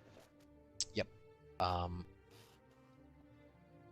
So eventually, as you proceed down about 10 or so feet, you see that there, at the end, is a ladder that descends to what appears to be some kind of sewer tunnel. And you can, as you get closer to this ladder, you can hear the echoing and splashing of water and children laughing and talking amongst themselves coming from below. And so there was no way for me to catch up right from the start there. I mean, you can. You can try to rush down, and as you climb down the ladders as quickly as you can, the scent of sewer rot and decay immediately hits your nose. And as it does, you can actually... It's almost palpable on your tongue as you can taste the smell of sewer. And eventually climbing down that ladder, you end up into what appears to be a small, like 10 by 15 foot. And you don't see the kids in the immediate area, but you do see that there appears to be a iron door that is currently locked. A large sign on it that says sewer access, authorized city officials only. It's just a one-way thing, that it doesn't split into multiple paths or anything like that. Correct. It just appears to be a single iron-bound wooden door with this sign on it, but it appears to be locked.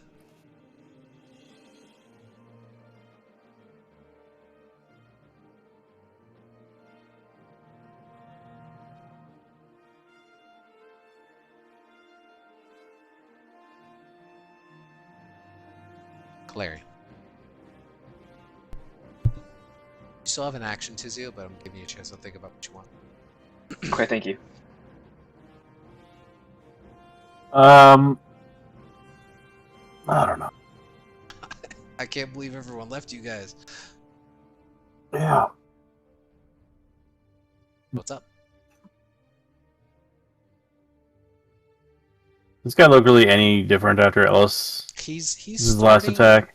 He's starting to show some signs of damage. Like, he's laughing, but you can see that there's a little bit of sluggishness to his step. He's not completely like on death's door or anything, but he seems to be putting up a fight. I think I'm gonna switch to two-handed. Okay.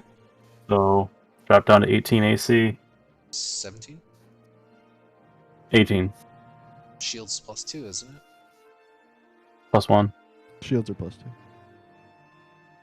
What? A shield is +2. Never heard that. Half your shield bonus this whole time. We'll work on it later. Okay, so you're switching two-handed. Okay, I guess I'm dropping down to 17 then, but regardless, I'm still switching to two-hand, and Yeah. twin hits, and I want to 21 does do it. Divine Smite. That'll do it, yeah. Is he a fiend? Because otherwise I have to roll 2d8 instead of 3d8. As your divine spark ignites on your blade, you watch as it reacts violently as you swing into his body.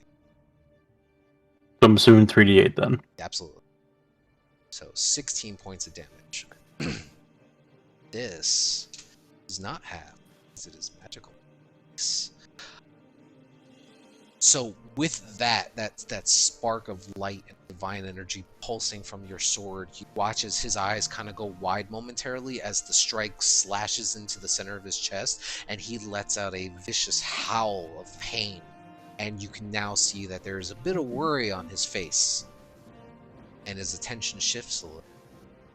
But now he's looking hurt. Harry.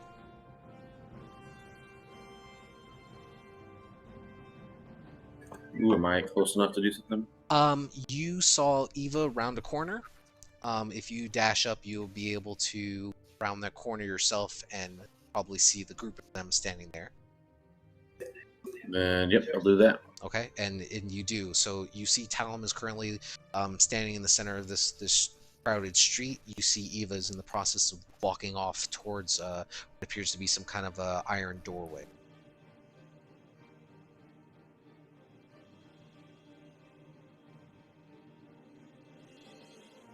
And yeah, I'll just So, bringing us to the guard now, he's not too happy being hit like that. So he's going to immediately try to... Yeah, he's going to swing at you. First at you, Calarian. He's going to roll a 15 to hit, which misses. And then he's going to go ahead and backhand you, Ellis, with his sword. 24 to hit. Let's see. 4 points of slashing damage. Was that an advantage? It is not an advantage. Oh, well. He rolled a 20. It's okay. Okay. And 20 succeeds on the save. Nice. What was the damage? It's 9 reduced to 4.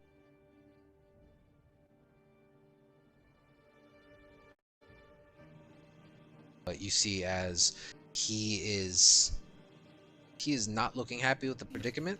He's bleeding out a little bit more than he would like to now that Calarian struck him down so hard. And he's actually going to try to break off from you guys, which gives you both opportunity attacks. 10, 15, 28. 17 hits. 11 does not. God, I'm rolling so good today.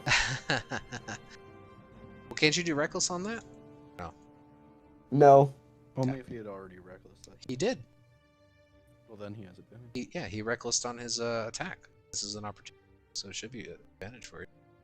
No, you can only establish it on your turn, and you can't do it when it's not your turn. Aren't you still flanking? Well, no, technically when he leaves my range of attack, we're no longer flanking him. Fair enough. But you can see now that he's breathing a little bit heavier. He's not laughing as much as he was, but he did not like being surrounded from that divine energy. Tell him. I guess I'll follow the party. Yeah, alright, you begin to make your way down the stairs, and again, we're gonna push that off for a moment. Eva, you're following down as well. Ellis. I'll have my bat fly through too. You're gonna... Okay, got the bat following. I will say to Clarion, do we follow the bastard? I would advise against it. Kind of did a number on us.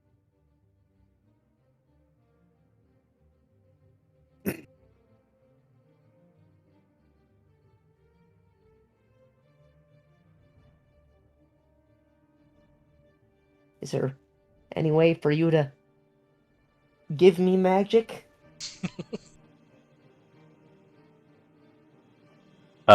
No, I am not a god.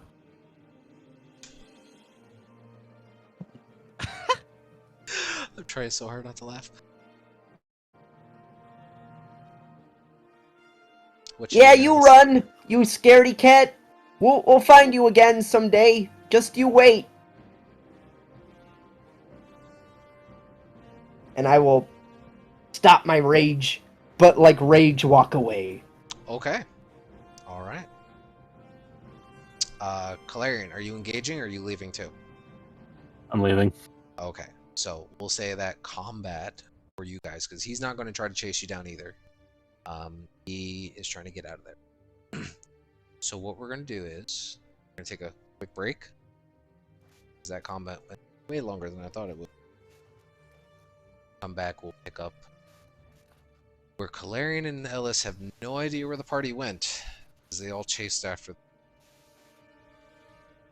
Frankly, I feel like time would have been more well spent getting his weapon and then just going home. That's just me. Could have used some magic there, people. That was a rough fight for the two of you guys, not gonna lie. That Divine Smite did a lot of damage too. Yeah. I suppose, really quick, I'm gonna slap 7 lay hands to me and Alice.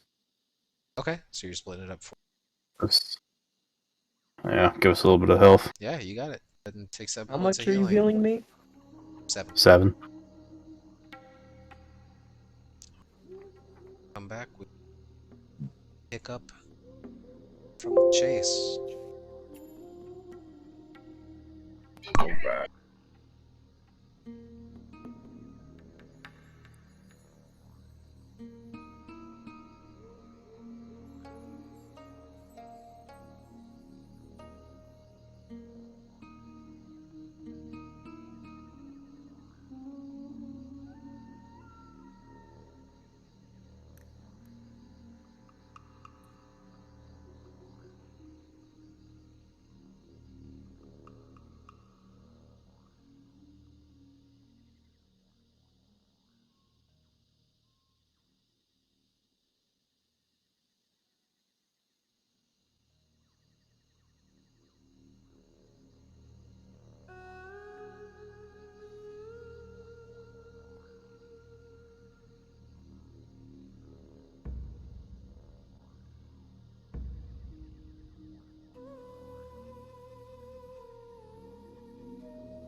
Follow you way down wherever you go. Back. I'm back.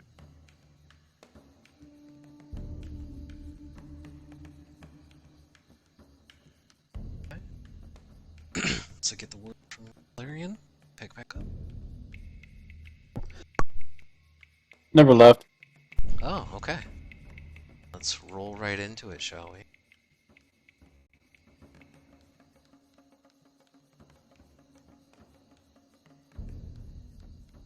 Can't believe you guys left them alone. They're nuts. They didn't have to stay. Man, Two Good people making decisions there, or lots of people. so bad. Alright, so I guess my first question would be Calarian and Ellis, you guys kinda leave that guy and kind of rush back out to the thoroughfare. You currently see a lot of chaos going on as people are kind of talking to each other, and there's a bit of fear and commotion in the city streets. Um, Not entirely sure what happened because you guys were in the alley, but you gather the sense that a bunch of crazy people just started brandishing weapons and running down the middle of the street towards the castle wall. Are there any food vendors nearby? There are. I'm gonna get some food. Okay. All right. I'm hungry after that fight. Yeah, it's easy enough to do. There's a couple vendors selling, um, like fried fishes and various cooked meats that appear to be like, prepped on like a small barbecue of sorts. You can see that there are fresh fruits and vegetable stands scattered throughout the area. I'm gonna get like one of each, and then buy some extra for Calarian. Sure, yeah, that'll run you like 3 silver. Great. And then I'll stroll back over to Clarion and say, "So, what do you think they went?" Well, let's ask one of the panicked people running around. We'll try and get a hold of someone. Ask what happened. Yeah, you walk up to one of the bystanders that are just kind of standing there with what appears to be like some groceries or some shopping supplies, and they kind of look over at you and say, I don't know what the hell is going on. There was a large group of people chasing after some it's like older gentleman. He seemed to be running for his life from them. They went that way, and he points up toward like further up towards Snail Street, which is one of the main thoroughfare roads, like heading up towards Castle. Well, I guess that's our destination. Castle Ward? Uh... Fine, whatever. I'd say let's not rush too much because we're kind of injured from the fight you and I did by ourselves. You know, I agree, and if they come out of the Castle Ward before we technically have to walk in there, it's all the better for me. Okay.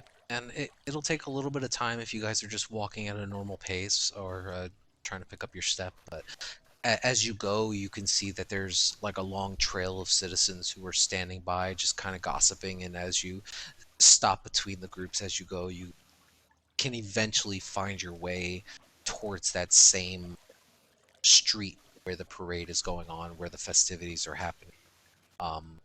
But no one really wandered off on that road. So you guys will end up, getting over there within time. But Tizio, can you see on the map? Yes, I can. Okay. So as you're down here, you see this iron door that is currently boarded or sealed off. It has a lock on the door, and again it says, authorized city officials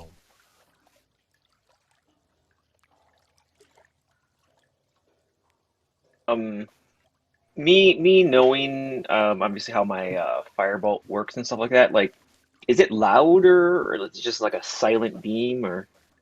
It's it's loud. It's like setting off, like a firecracker. Okay. Then in that case, I will try to and it's not like rusted or anything like that. Like the door has been in use, correct? Yeah, it looks fairly well maintained. Yeah, I'll go ahead and just try and take my shot at picking the lock. Oh, okay. Go ahead and roll a dexterity check. Thieves. Yes.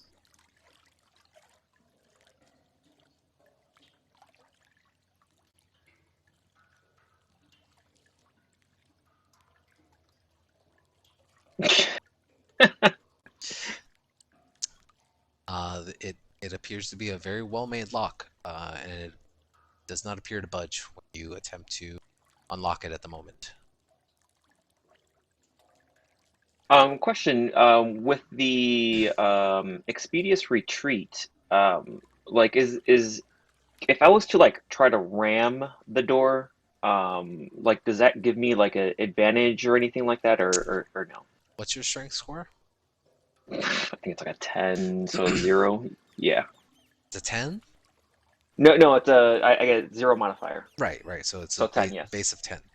Um, if you had a little bit more room to get a running start, maybe. But you're certainly welcome to try. This would be a strength check for you to kind of back up and ram into the door at full speed. No, I'm gonna try and stay a little quiet here since I'd have the element of surprise. So I'm gonna try to continue to. I'll try to pick the lock one more time. If not, I'll try to regroup with the rest of the team. Okay. And I would say as you are in the process of picking that lock, Eva, you find that ladder and you start to descend it, and you can see Tizio now just currently in the middle of trying to fiddle with a lock. So the DC will be a little bit higher this time because you're trying again. Go ahead and make another dexterity check with your tools.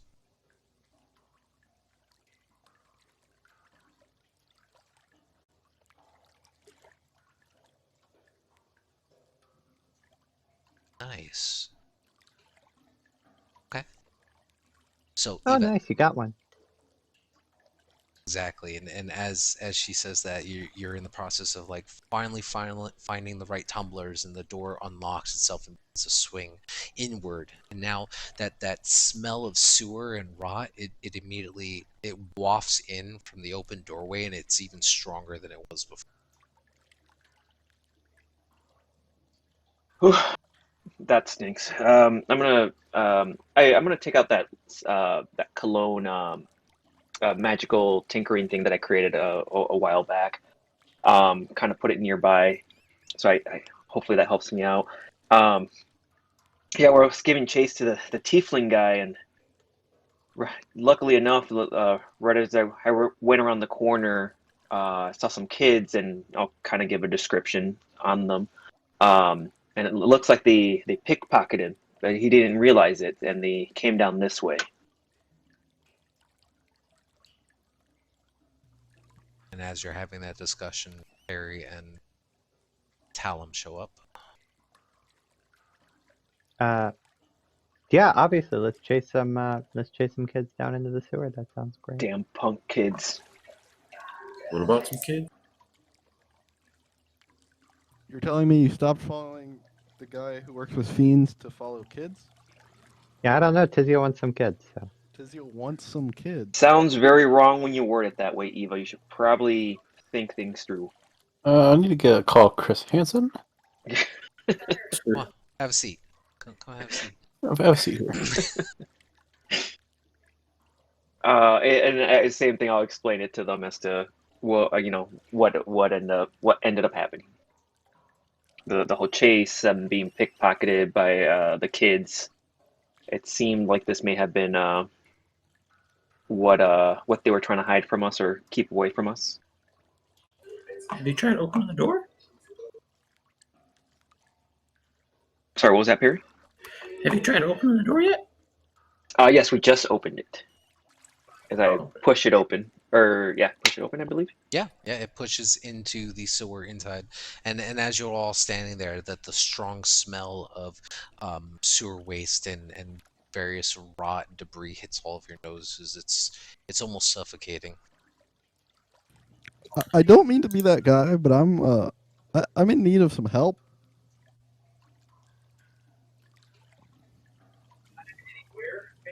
What's going on? I'm bleeding a lot. Oh, can't help you there. Sorry. Well, sounds like you need Actually- somebody with healing. Actually, Perry can. I mean, if we got 10 minutes, Perry can heal everybody. I can try doing a little scouting, if anything, during that time. Sure. Yeah. Perry can just take 10 minutes and use. Especially with Okay. my with the Expedious Retreat that I have, still have a little bit of time, I'm assuming, on it. Well, I would say with you fiddling with the lock twice and then talking with Eva and everyone as they show up, your Expedious Retreat will probably end very, very quick. All right, that's no problem. Yeah, since I have the advantage on stealth, I guess I can kind of peek out ahead, look for traps, type of thing. Okay. So go ahead and make a stealth check for me as you proceed further down the sewer passage. And if Perry is chilling there with the group of you for about 10 minutes to heal up, I'd say by that time, Valerian and Ellis would probably end up showing up as well. Can I leave my bat on Tizio's shoulder? Sure. Yeah, you can have your bat following. Do they also get healing if they show up before it finishes? Sure, I'd allow it. All right.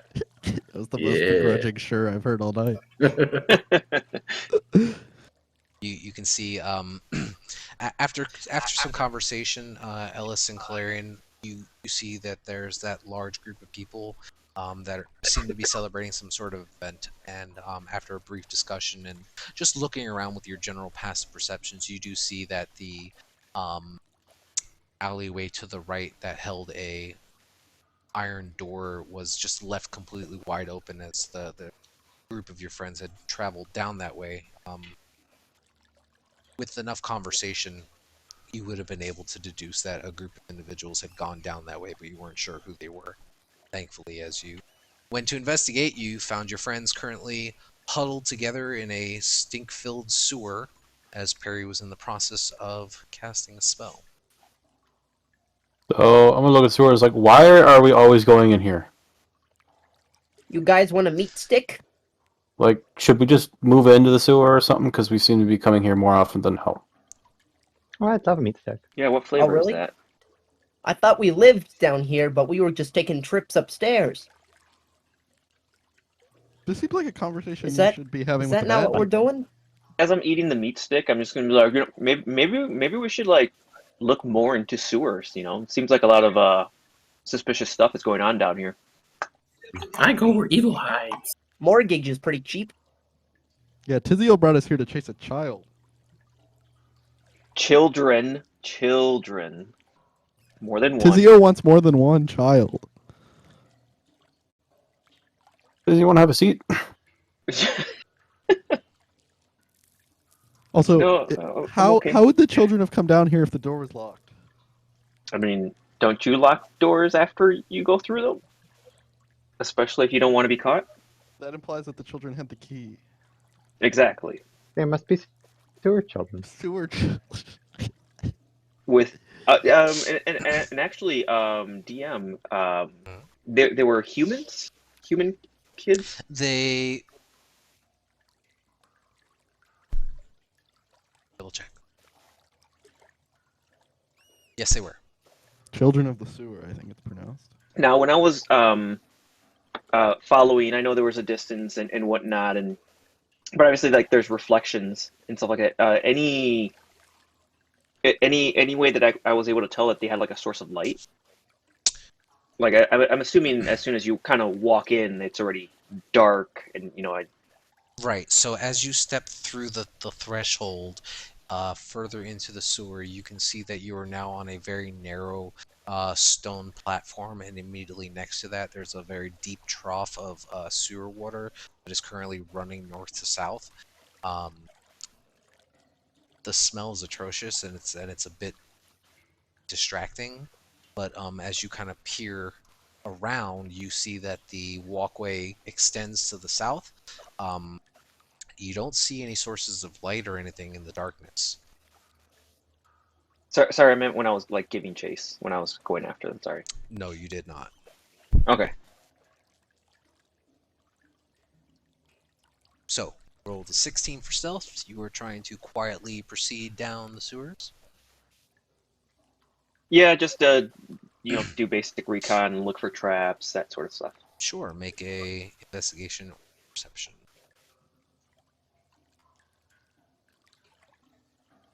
Can I do so as well since I'm looking through the bat with him? Sure. It may show up as advantage, but it is not advantage. But yeah. Okay, so 20. Okay. As you proceed further south, you don't get the sense that there's any kind of traps or anything barring your path. It appears to just be a not, run down, but a very weathered looking sewer interior. And as you continue southward, you see that the passageway, it kind of veers off to the side a little bit. Actually, it veers off to the left before extending further south, and then you can see that the stone walkway continues south, but then it also appears that there's another trough of water that runs underneath the stone walkway, leading to the east.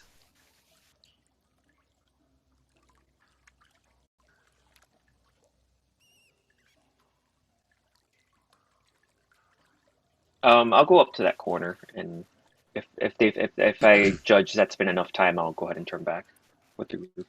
Okay. Up to the corner here. Correct. Yeah. Yeah, and you can see that the sewer doesn't have a walkway on this portion of it. The tunnel seems to extend and go out of your limited vision range, and then you can see that the tunnel south just continues on a straight line.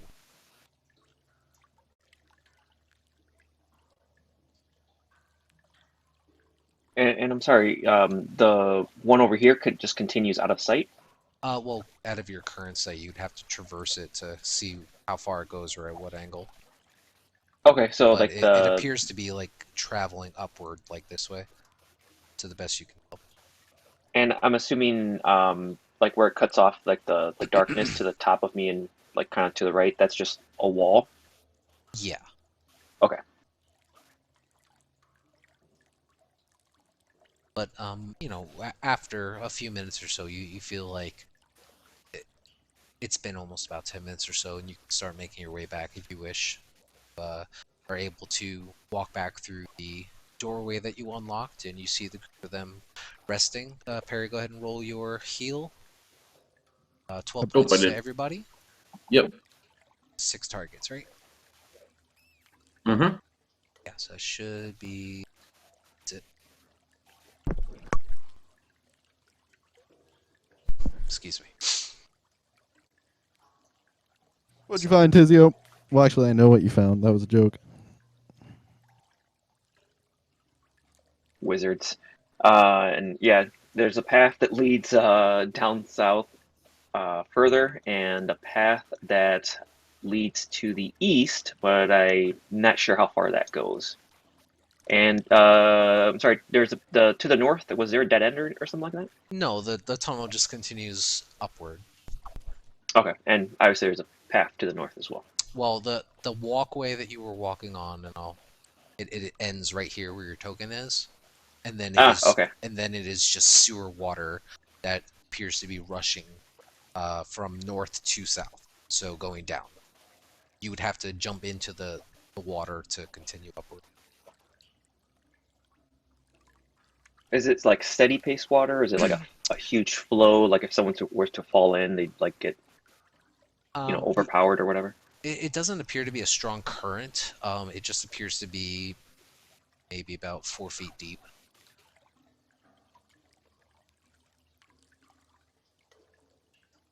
It seems unlikely that the children dove into sewer water.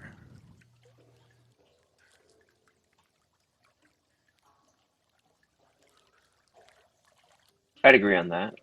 We weren't able to tell like the path or anything like that, were we? With the our rolls. I mean, if make a survival check for it. You gather that the sewer leading north to south is about 4 feet deep or so. Let's see what your survival check says.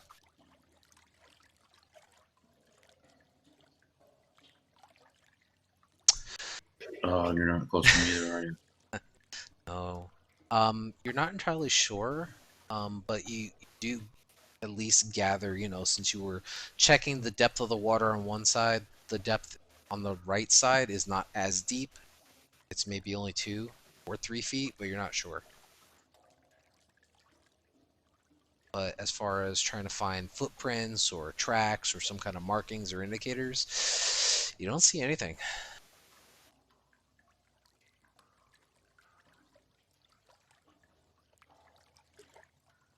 I'll relay that to the group, and obviously which way will you guys like to go?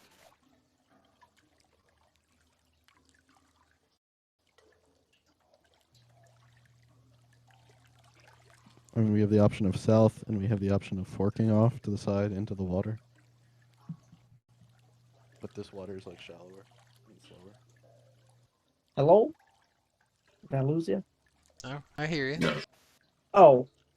Did someone ask where we wanted to go? Can I look around for like a small tunnel maybe, or a small thing that might not be obvious? Probably home. You know. In the I got room beat you're up. at, or down here? Yeah. Oh, Well, are we in a I guess place? I wherever can't. through the door. I don't Oh, know really. okay. I see. Let's say I would assume someone like lit up like a Yeah, I light source cast for. light or whatever. Yeah. Okay. Yeah, it was completely dark for you, Ellis, I think. Yeah, I can't see anything. Yeah, I had to short that. Okay, so let's see. You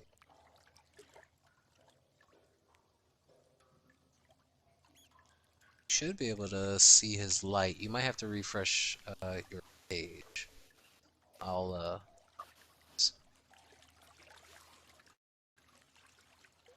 Can you see anything now?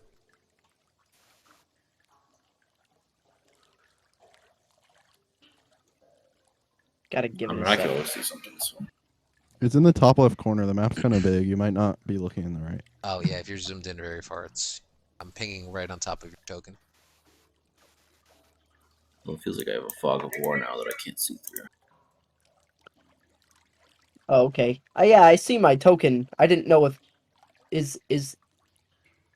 Do we have any more light than that? There's walls and stuff. That's Yeah, it. you guys are in a very small room currently. Oh, okay. That makes sense. Harry, are you not able to see? No, it disappeared as I started moving around. Give me one Like I second. can see like the tiles and stuff, but for some reason, like I don't know if there's like a fog of war under my. No. See, sometimes the field vision gets messed up. I have to finish one more time. Backlighting for the win.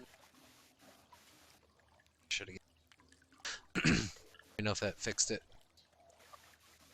Yeah, I mean that's definitely working now. Okay, yeah. But then it disappeared again. What the heck? It's weird. Maybe I'll try refreshing and see that. Okay.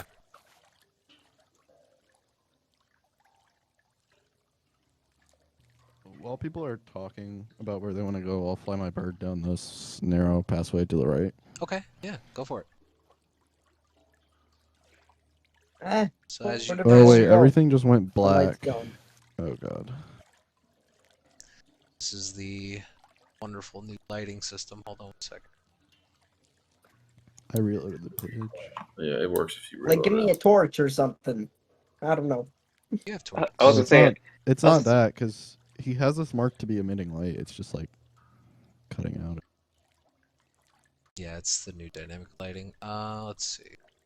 yeah, it's interesting because at least for me, like I'm not having any sort of like issues so far. Okay. Let's see. I will give you some light, Ellis. Let's see if it fixes anything. Or or are you able to like unhide the previous areas for them or anything like that? Well, it has Explorer mode on, so any area that you've seen, I'm using the new dynamic lighting, so I'm not revealing spots. So as you guys progress through, it'll update as you drop.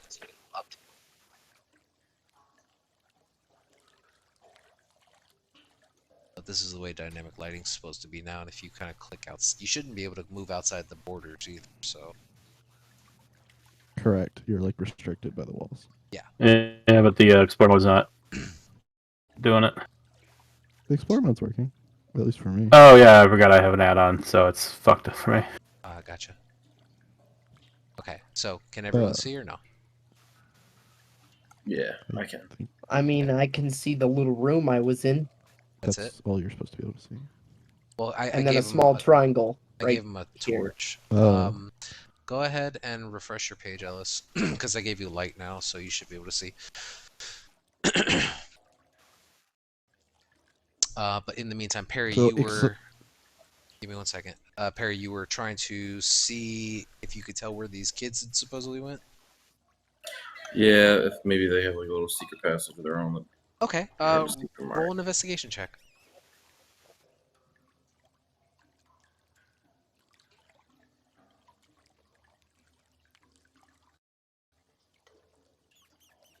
Okay.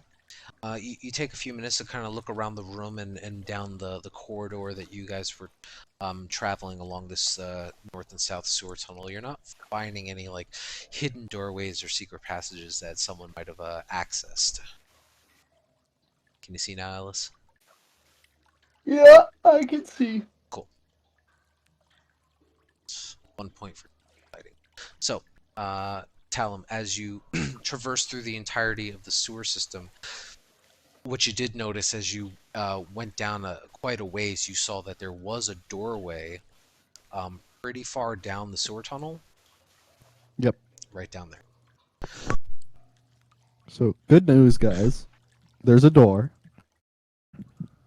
Bad news. It's like 100 feet through sewage.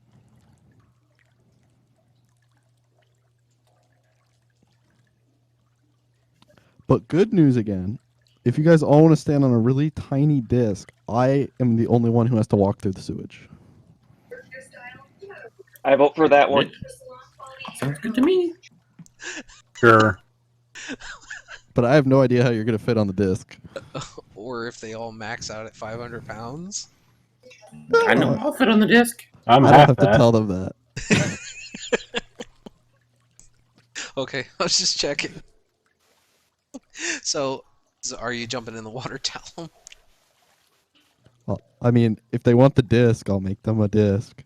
Okay. It takes 10 minutes. And it's only 3 feet in diameter, so good luck.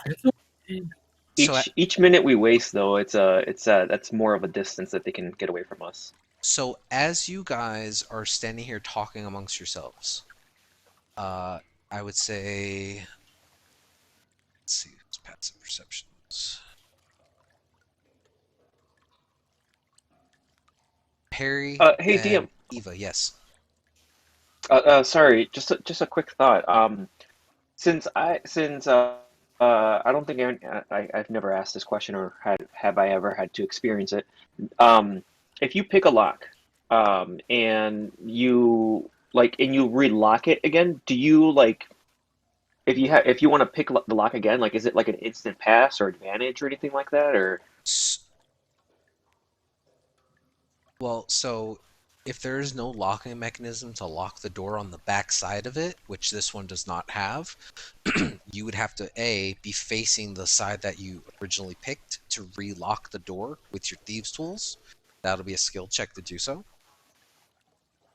And then once you lock it, it will, depending on what you rolled, either be the original DC of the lock itself, or be lower because you damaged it. Okay, I gotcha. Yeah, I was thinking about maybe relocking it, but yeah, that makes sense then. Yeah, as you get to the backside, there doesn't appear to be, like a tumbler or something that you can lock from this side. You just gather that when the door. No, correction. I'm sorry. This door does have the keyhole lock on both sides, so it can be locked from this side, which is how the kids obviously locked it. So you could close the door and lock it again, but it would be a skill check. Yeah, I'll go ahead and do that then at some point. Yeah. Okay. As you guys are standing around there talking, Eva and Perry, you would have heard echoing from the eastern tunnel the sound of a young woman or girl, you're not sure, give out a loud shriek. Well, we're not wasting time to cast the disc. Let's go. So when you say eastern tunnel, This side. Yes. yeah, so I know east is to the right, but it looks like this tunnel goes south and north. If you move where I'm at, you can see the little tunnel. Yeah, sorry. If you move to the spot where I'm at, you'll see it. Oh, okay. Then yeah, all right, cool. Then yeah, Perry will start rushing. Okay. There's someone screaming.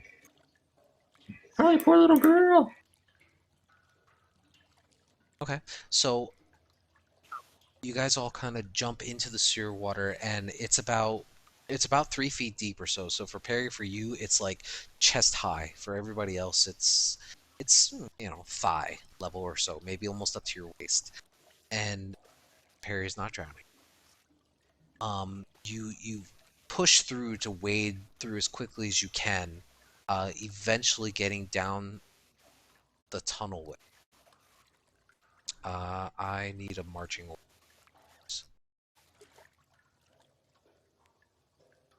I guess Perry would have went first. Okay.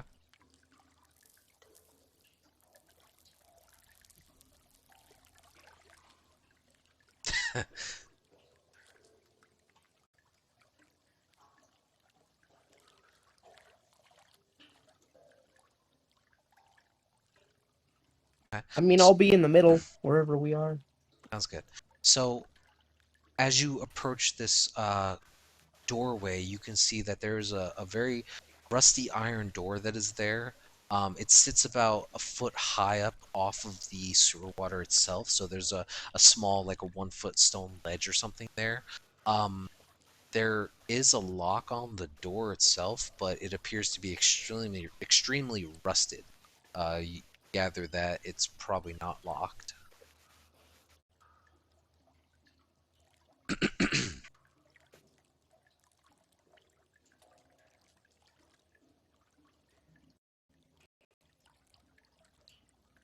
Let's do. Perry's in front.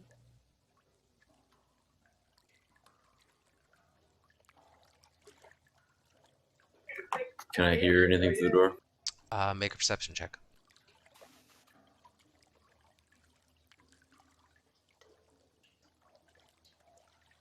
Okay. Listening into the door, you hear a couple voices. You can hear some what sound like children talking to each other, in hushed whispers, and one of them appears to be sobbing. You faintly make out, like, "It's alive, I tell you, it's alive." Kind of like point at the rest of the group, like in the door. Like, they're in here. They're in here. Can I like try and like open the door quietly to see if it's locked or not?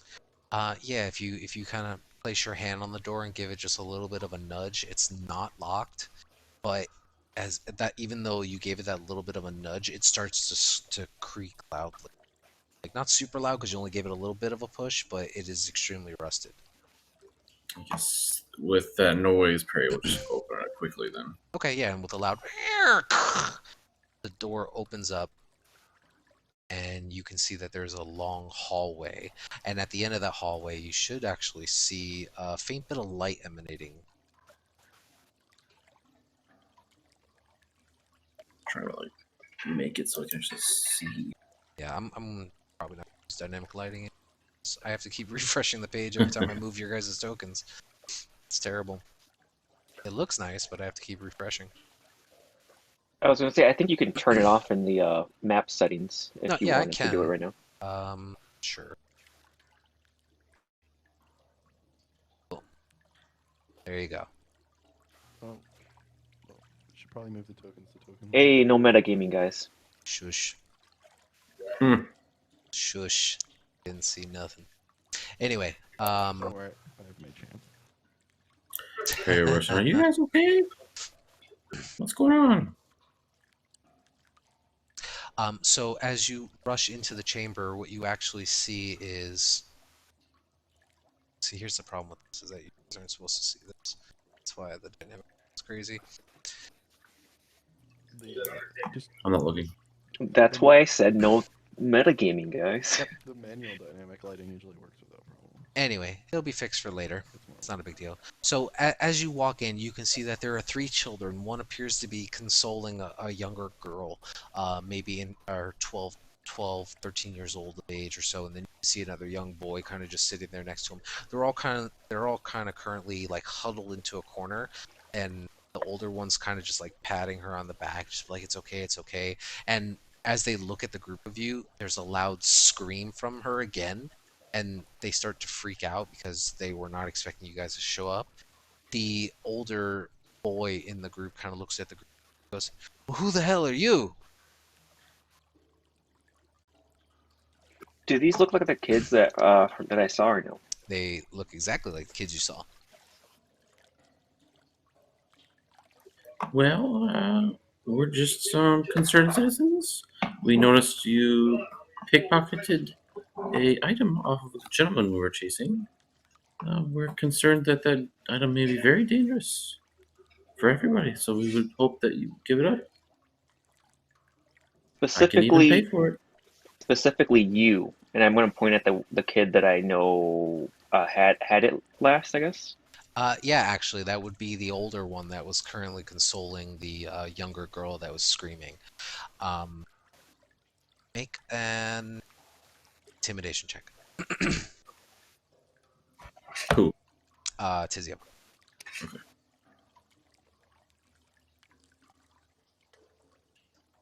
So, second.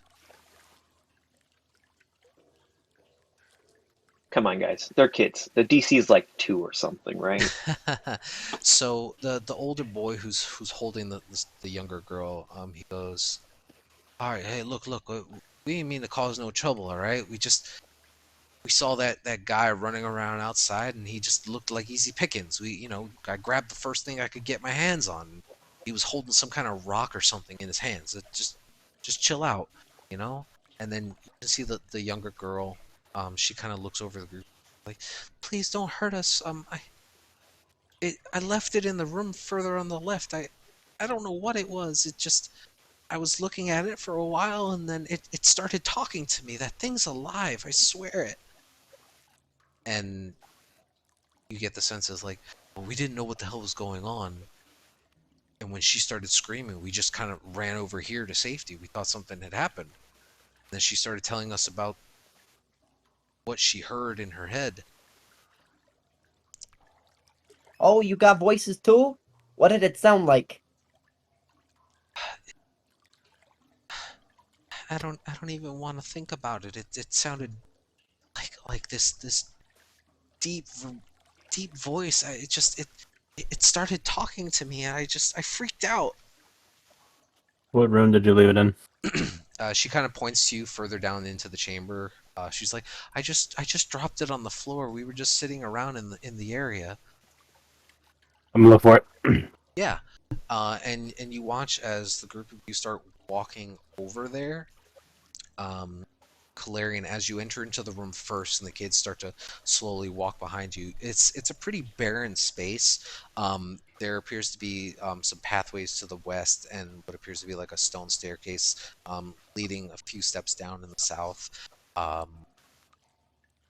Aside from a couple torches and a rocking chair, you don't really see too much in the room itself. And then make a perception check.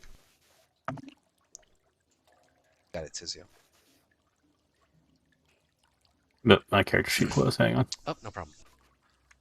Is it perception? Yes, please. Okay. Just taking a quick scan of the room. A couple things you notice is one, there appears to be a doorway here that appears to be almost flush with the wall, but it has like a handle on the backside. It appears to swing inward. The second thing you notice is that directly underneath this old white rocking chair appears to be like a rock or a stone of some sort, maybe about a foot long. I'm gonna pick it up. And as you reach over there and the kids kind of walk around the corner and look at you, the oldest one kind of goes, "What's that rocking chair doing?" So What did you just say to me? as you go to reach down to pick up the object off the ground, this the rocking chair itself attempts to try to grab onto you. It's the mimic. Super. So let's see. Mimics are friendly. You just have to pay them in your soul. You're small.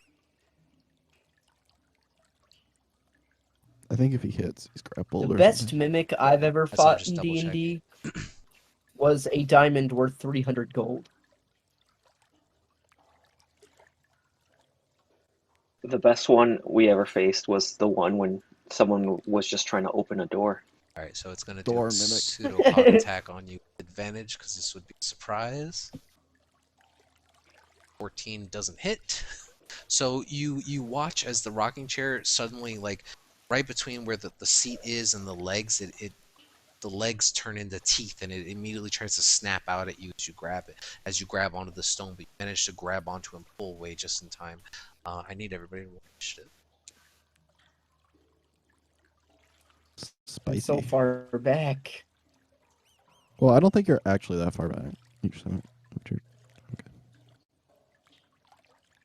No, you would be like in the room. Like everyone's kind of like congregating in this area. So like you were all about to walk in there. Oh.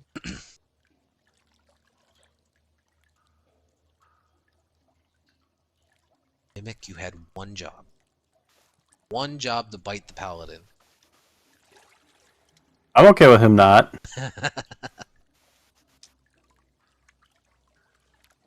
Alright, so we got 1, 2, 4, and Eva, and Talum.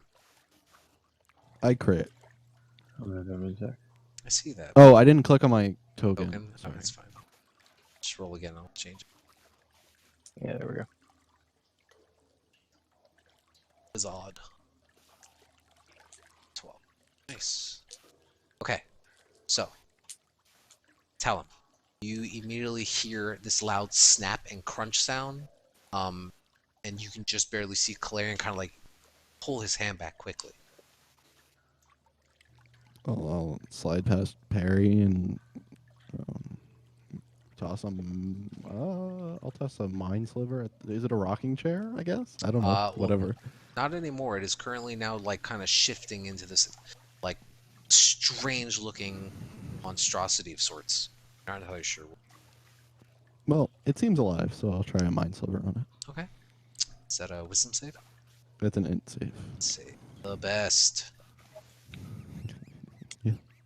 6 points of psychic. And it also has a minus D4 to its next saving throw. Thank you If very it- much. By the end of my turn. Next turn. So You got minus it. 1 to its next saving throw by the end of my next turn. You got it. Ellis. You can see the kids are now You know like what? screaming.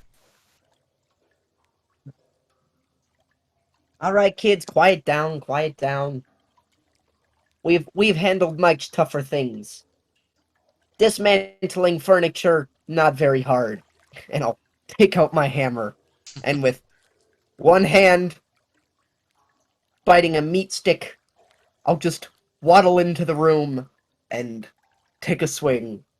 Okay, go for it. Doing this reckless or Uh, sure. just had to ask? Why not?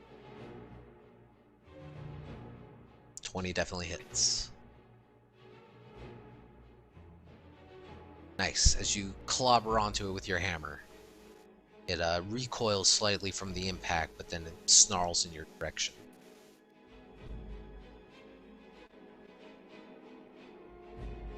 Alright, have fun, Calarian. And I'm gonna try and step back so I can watch him as I'm eating my meat stick. Okay, Barry. Perry will get nice and close and take a swing. Go for it. 20 definitely hits. Bam. 10 points. Whoa, you guys are hitting good now. Yeah. All right. As you start to bombard onto this creature, I'm not- yeah. What's up? I only did 8 damage, I'm not raging. That's right. Mine's just 8 damage. No problem. Thank you for letting me know.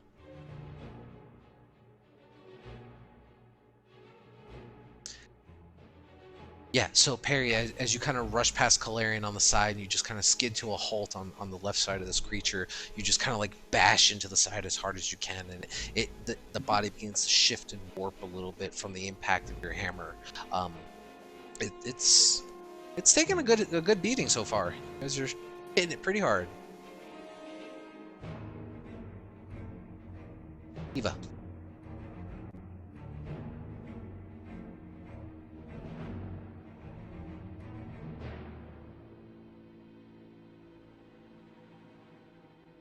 I don't know if you're muted, Eva. I can't hear you.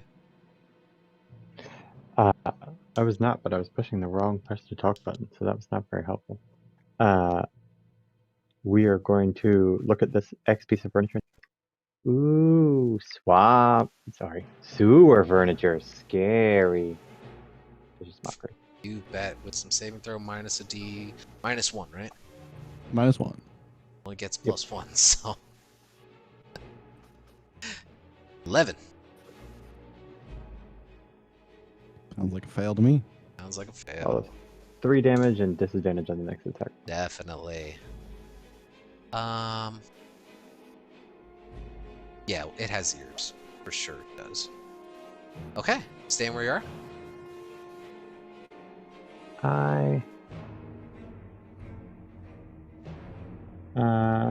Yeah, actually, I probably need to move up a little bit to be able to see it, so I'll get behind Tizio. Okay. Yeah. Right? Yeah, so we'll say you did that as you ran past it. Perfect. Calarian, this thing tried to freaking bite you, man. Whacking it. Yeah, 15. 15 definitely hits. You just- And yeah, that's it. I don't have any spell slots. Alright.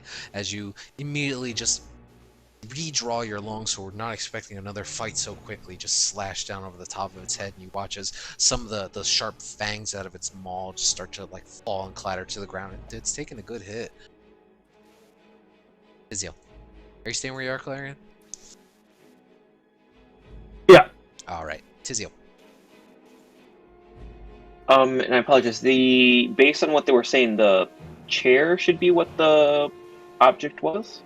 No. They said that they had dropped the object that Calarian had seen in the room, and as you were all walking that way, the oldest of the three was like, you know, what is that rocking chair doing there? Unexpected of it. Okay, I'm going to 5, 10, 15, 20, 25. I'm going to come here. Okay. Can I see, said object, I guess? Yeah, so The one that we... if you were running straight past it, yeah, you should be fine. It's in the melee combat with Calarian parry, so you should be able to loot around. You can see it.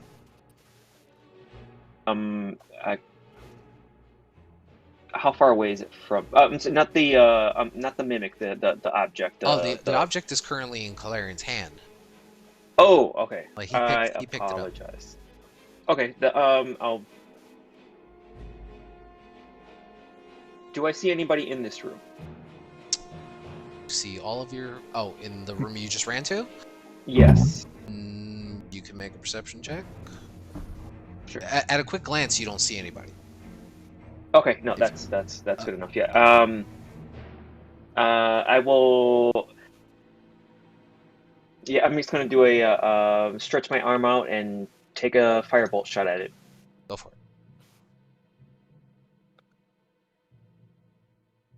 And I'm waiting. I don't know why all my rolls have been really laggy today. No problem. 20 definitely hits. As a scorching flame just erupts from the side of your hand, you are able to just aim it right between Calarian and Perry as they're in the middle, just bombarding it and just strike it into the side, almost hitting it straight in the mouth and just causing a large searing burn mark on its reddish purple hide.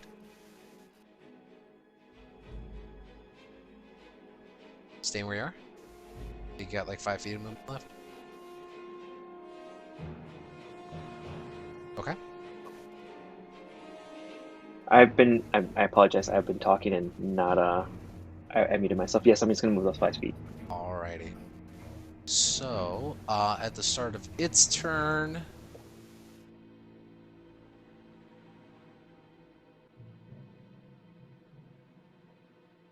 okay, so it is just going to attempt to make a bite attack against you once more, Calarian. But why? As you took the thing, it was sitting over. He's kind of racist to me. So, as it immediately tries to lunge back out in front of you, unable to get a solid foothold as you're able to just brush it off as it made contact with your sword. Doesn't do any damage. Talon. Mind Sliver. Intelligence saving throw. Oh, and it would have had disadvantage anyway, so good thing I rolled a 9. Sorry, Eden. And this is with a -1 again, right? No, it's only the first saving. Gotcha. So another 5 points of damage minus roll me a d4. -3 this time. Nice. Such a good spell. Definitely trade some damage for some utility. Yeah, you can see now that as you cast this spell onto it, like it's starting to bleed this greenish ichor out of the sides of its mouth. Staying where you are. Where I am, yeah. Yeah.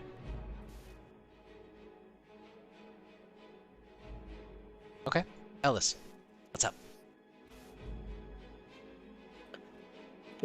The rocking chair still isn't dead. Well,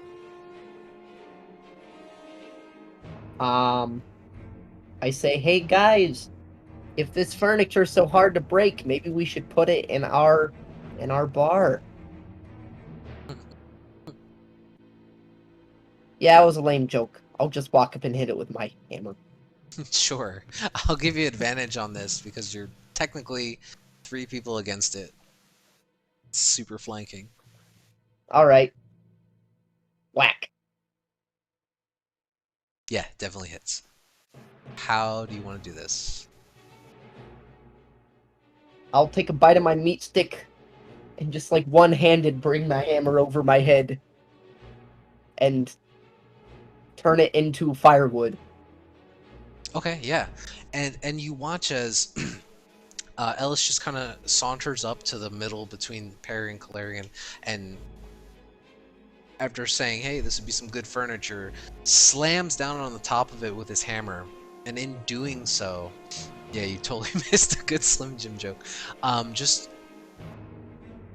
biting into your morsel of food that you bought, you just kind of slam on top of this creature, and you watch as, while it's in the middle of snarling at the group of you, it is also trying to form and shape itself and change midway, and in doing so, it ends up almost reforming back into that same rocking chair before it completely splinters and then starts to fall apart into thousands of little pieces, seemingly lifeless.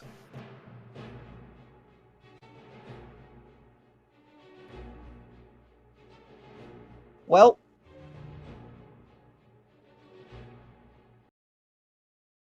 what's next? What's the rock? Or this is that Stone of Golorr.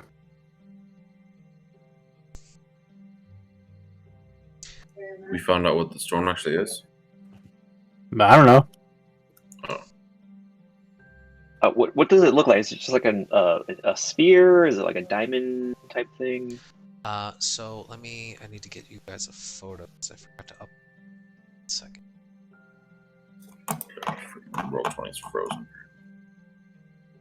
Yeah, because I know no one knows what it looks like, and it doesn't mean that it's supposed to be an orb. So I was just wondering.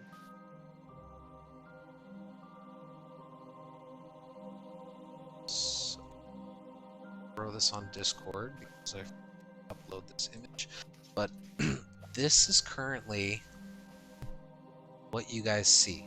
You see this. I love when bread doesn't look good anymore. Say again.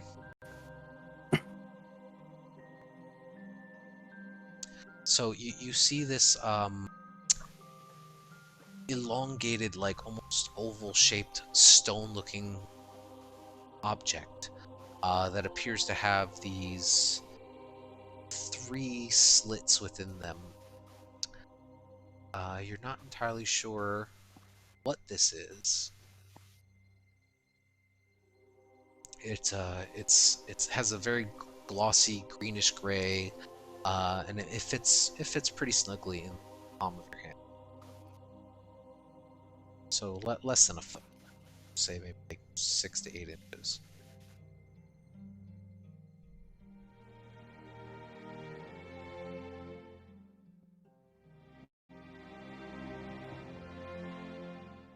I have no reason to believe that this is not what we've been looking for.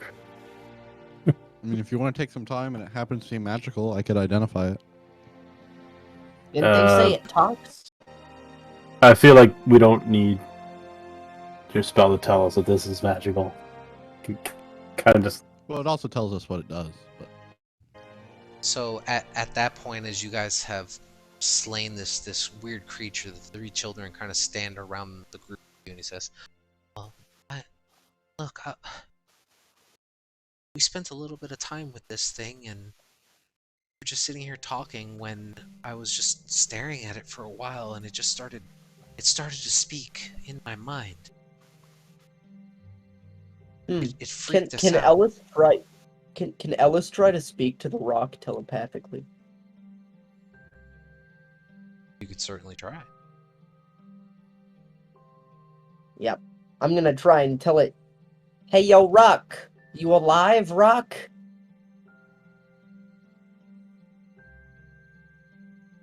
Make a wisdom check.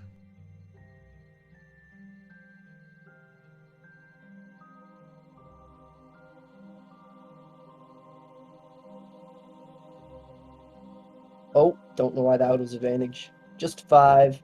Gotcha.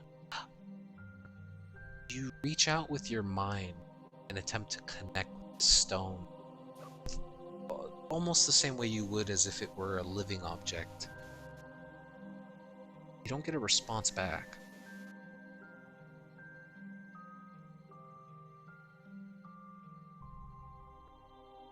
Yeah, I don't know. It's not. Well, it's not at least living, or whatever. I can't Let's take it do back my to the, thingy, so. Let's take it back to the tavern. We can figure it out there. I think we need to take this back to the Open Lord. Without delay. Wait, do none of you guys want to try and talk to the rock? What does the Open Lord have to do with this? We were They told us to find this. Yeah, we were specifically tasked to find it by the Open Lord and the Black Staff. Oh, okay. Do we trust the Open Lord? I guess we do. Shows of Mistra, so kinda. I would say you don't know that. Okay, fine. I would say yes. And we have no reason to not trust the Black Staff either. Should we look around the rest of the way here? Or should we just head straight back? Well, given what we fought to get this, I say we need to leave immediately, and these kids need to run hide somewhere else. So we don't. If what is going to be after us, probably going to be after them too. Maybe we should take them to the Open Lord and see if we can get them rewarded for their helpful actions. Up to them. Or to safety. Well, both.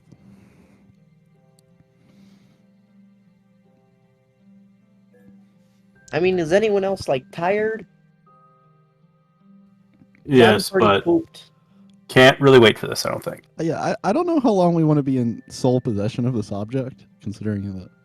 Considering we have all the criminal factions of the city coming after this, we have fought aberrations, drow, humans, and devils. I don't want this in our position any longer than we absolutely have to. Speaking of which, do you want to put it in the bag so it's not even on this plane of existence? God, Toss her What? in there. That's so lame. Just give me the rock. Here, I'll take care of it. no. Please. I promise I won't No. lose it. No, we'll put it in the bag. Fine. Oh, yes. Oh, God. Okay, so you place this object into the bag of holding. And we're sucked into the astral plane. No, Because I'm just asking if that was the plan. And then, are the kids still with us? They are, and after some conversation with them, they kind of explain to you, like, I mean, this is our home. This is where we live. You know, we're not related by blood. We don't really have any other place to go. You gather the sense that they're you know, more or less urchins living off the street. Hey, it's 3 kids. Here, have a meat stick. You need it, trust me. They How happily many did accept you it. buy? I bought 9 meat sticks. Guys, I got the ass kicked out of me. Ellis was hungry. Harry will hand him a gold and just be like, "Here, take this. Eat some food. Maybe take a vacation." I mean, there's nowhere else for us to really go but these city streets. It's all we know. I feel it'll be best if you don't come back here for the next day or two.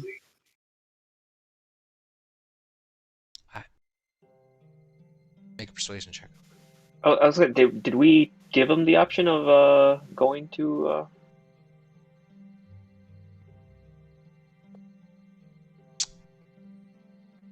Okay, so the oldest child, who identifies himself as Nat,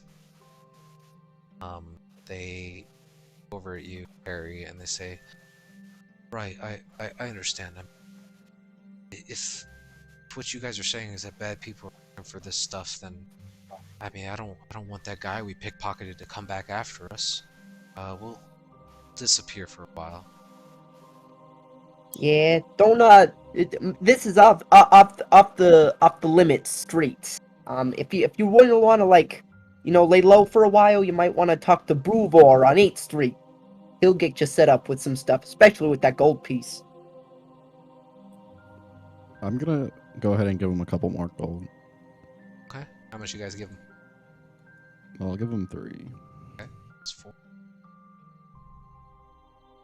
I'll probably nudge him and be like, well, they have to learn how to live for themselves. I got you. Can't give them too much. Yeah, but I wanted to round my number out to 150, so. Right. Well, thanks, old man. I appreciate it. And you watch as they Hey, spend it wisely. You never know how far gold can get you on the streets.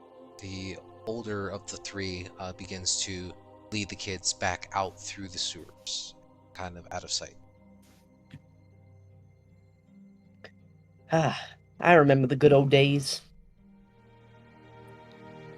So who do you guys think we have a better chance of getting an audience with, the Blackstaff or the Open Lord?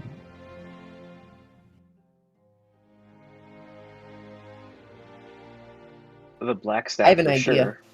What Yeah, if sure what looks if we enough. stop dealing with rich magic people and we just experiment with the rock? I feel like we're pretty capable. See, I don't really trust the Blackstaff. Why? They did kidnap us.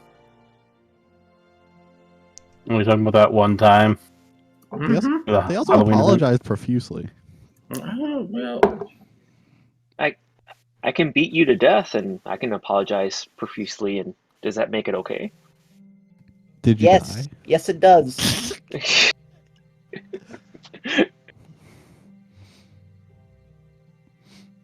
I mean, we could try to get an audience with the Open Lord, but I don't know if we have the street cred for that yet. Or ever. Well, we were literally hired to do this, or tasked to do this, so I think we're probably okay.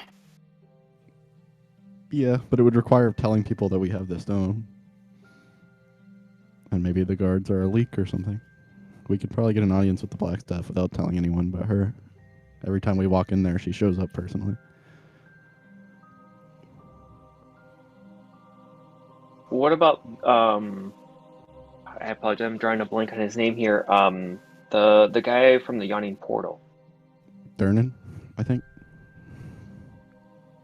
Could he maybe steer us in the right direction or anything, or can he be trusted to know about that we have this? Calarian, I believe you're buddies with him. I was saying? Like the guy from the Yawning Portal, Darian? Durnan? Durnan. If we tell him we have this, like, can he possibly steer us in the right path? Well, the right path is Blackstaff or Open Lord. Like, why do we need another middleman? I feel like the less people that know we have this thing, the better. Considering Yeah, all but the death maybe we've he seen knows around it. somebody else that. I mean, we're talking between the two most powerful people in the city. I don't know if we need a third party. Maybe it's the person that has the least power that's the best that has the most power. I think you are grossly overthinking this. I agree. Whose palace are we closer to? The wizard's Here's- tower or the castle?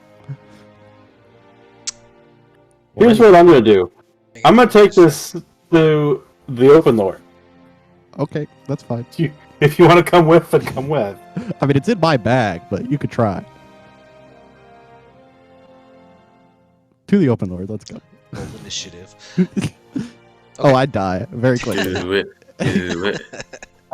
Okay, so you guys are heading out of the sewers. I think so, yeah. Okay.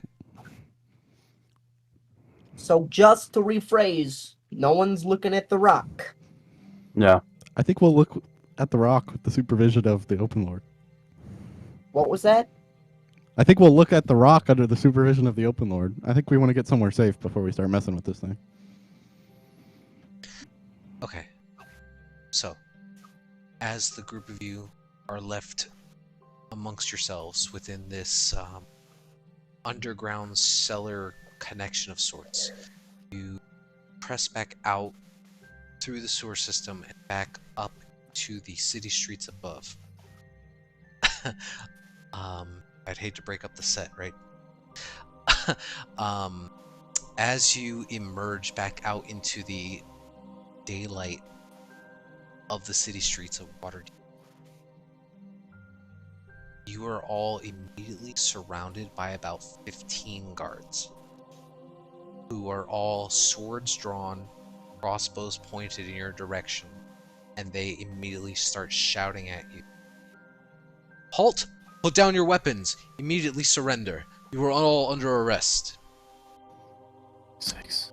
And that's where we're Why? going to pick up next session.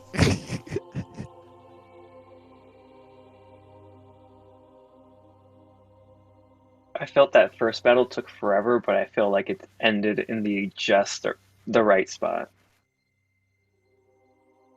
Yeah, you guys made pretty good progress today. So, welcome to level 5. Yay! Oh, so many I get like decisions now, one DM. thing. You're all under So we do arrest. it. We do it now, right? Yeah, is it yeah, before or after we fight the guards? Well, go ahead and roll your hit dice. I mean, are you guys going to surrender or not? Is what I need to know. Yeah. Yeah. Otherwise, new You guys are campaign, so basically. late. Yeah. Ellis does not want to get arrested. So you have. I'll give you the synopsis on what's going on here. You guys emerged into the streets. The parade that was going on is gone.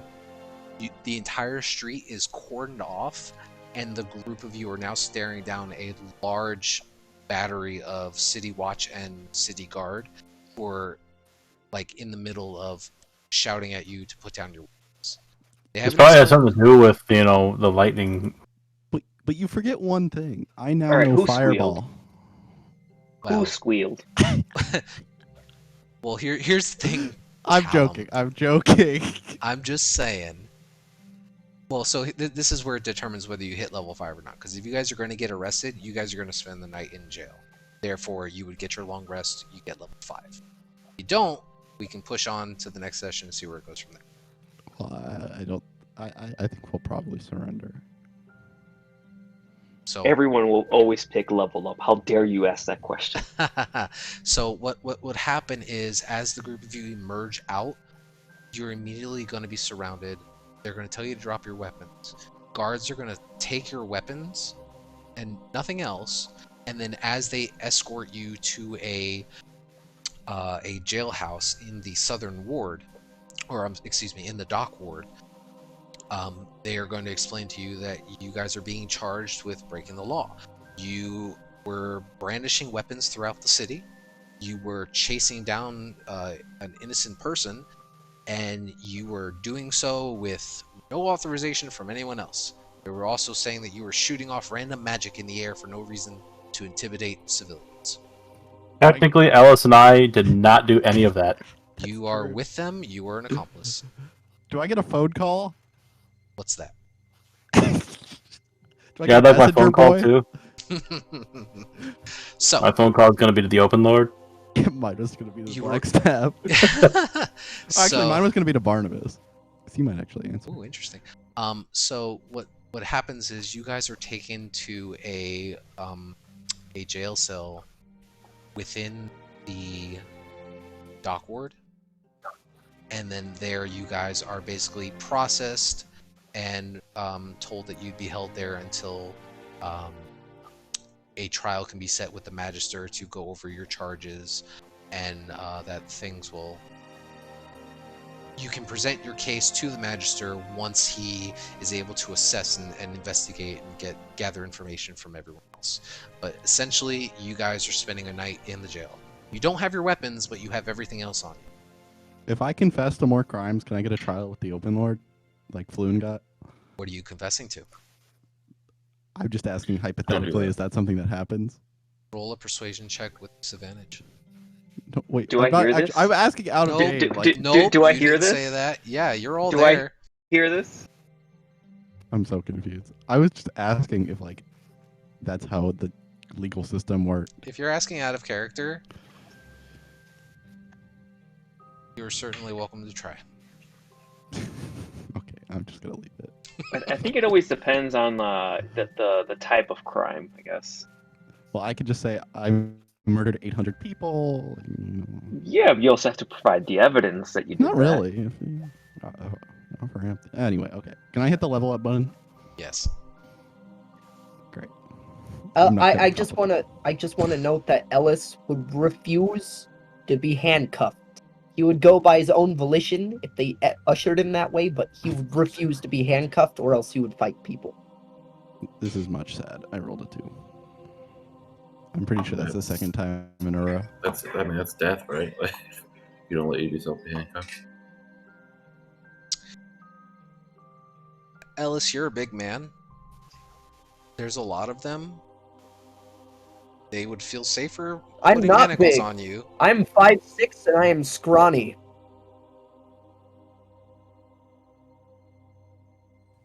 On a scale of 1 to 10, how illegal is undead in Waterdeep? How illegal is undead? You're asking I'm pretty out sure of it's like a character? 12 or something like that. Can I just have my undead posse walking through town? No. Oh. Okay. Oh, sorry. I'm 5'10" and I'm 165 pounds. I'm a lean, not built person. If you say to them that you'll go quietly as long as you're not in handcuffs, they will consider escorting you, but heavily guarded. I'm okay with that, Okay. but no handcuffs. Okay, so Perry rolled a 4. Talon rolled a... You rolled a 4, then a 2? 2. No, I clicked average, but then I rolled because I'm a coward. I see. So, Tizio rolled or 5. not a coward. Clarion, Oh yeah, I Eva, forgot we do levels up on this thing. I'm gonna level up probably tomorrow. I'm gonna take more time to do spells so I can do it all at once. Okay, sure. Yeah, I'm gonna level up later because all my D&D books are packed up. Sounds good. Okay, so with that, you guys will be spending the evening in a jail cell in the dock ward. Good session. Great, everybody. any Sunday night. Wait, where's the level up button in this D&D You thing? hit settings, then there's like plus level plus character mancer or something. From the bottom right. Dang it. I don't know. I'm gonna not take fireball. You see it, Ellis?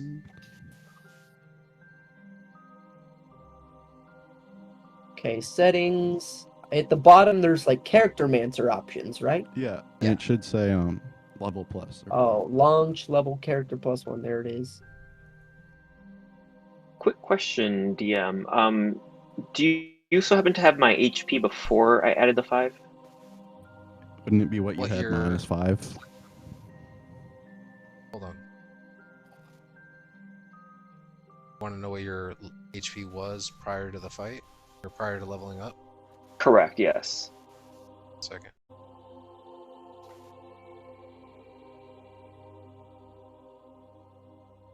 Your max was 36. Whoa! What? Why did it? Okay, because I'm only asking because like it's still at 36. That's why. At least maybe I have to. I'll refresh if needed, but it still shows that's 36 for me. Oh, hold on. Well, if you've already completed the level up. Correct, yes. And Oh, and I well thought I then- was already at 30 some. I thought I was 32. I could be incorrect on that. No, I think you were at 31. You had to be because, or you might have been at 30 flat actually, because it would have been, yeah, because you rolled a 5 plus your 1 Constitution. That's 6. So you gained 6 HP. Okay. So you were at 30 wanna- flat. Okay, just want to make sure on that. I thought I was a little higher, but okay. I can look at I'll look at a previous video and verify, but we're probably at 30. Okay, so Hey, but you said you're leveling up later, right? Why? Okay. unless you don't- guys have any other questions of me, great session, guys. I don't know what I did with this character mancer thing, but it did Yeah, not good work. selection. Let's see. Thanks for the session, DM. Oh, of course. Thanks, guys. Godspeed, Elf. Oh, Ellis, you you clicked the first character mancer part, which Oh, no. reset you back to 1. You gotta Even- click. You gotta click the launch level plus character mancer. Well, it's too late now. You can't reset the level 1 one. Yeah, you gotta do it all over again. Why did they even have that as an option? So, It's That's literally like just stupid. it's roll 20. you gotta pick the second hammer and anvil, the one that says launch level plus. All right. Well, shoot, I guess hold I'll on. be here for a while. No. Don't do anything right now. I have to look at what your HP was, unless you remember what it was and everything. So Oh, I just take average. every time. Yep. Yeah, but then all your feats and abilities and everything's gone too. Yep. As long as he remembers which feats he had, the rest of the abilities should just come back. Why? Because you own Tasha's, right? Yeah, I have So Tasha's. He should just be able to select the right subclass, and it should be no problem. It shouldn't be a problem. Like he'll lose his. He probably lost his items though. That's the biggest problem. I didn't see the items look like they were still And there. I was saying not really because I believe he uses Beyond for that. I could be correct. He uses D&D Beyond to That's keep good. track of his other stuff. Okay, sorry, Ellis. Yeah. Yep. Gotcha. You're all good. All right, guys. I technically have my stats on D&D Beyond, so I know Okay. what's up. Cool. All right, well, good session, everybody. I'll catch you next Sunday. See you guys. Definitely, man. Another fun Peace. session. Have a good night, guys. Yeah.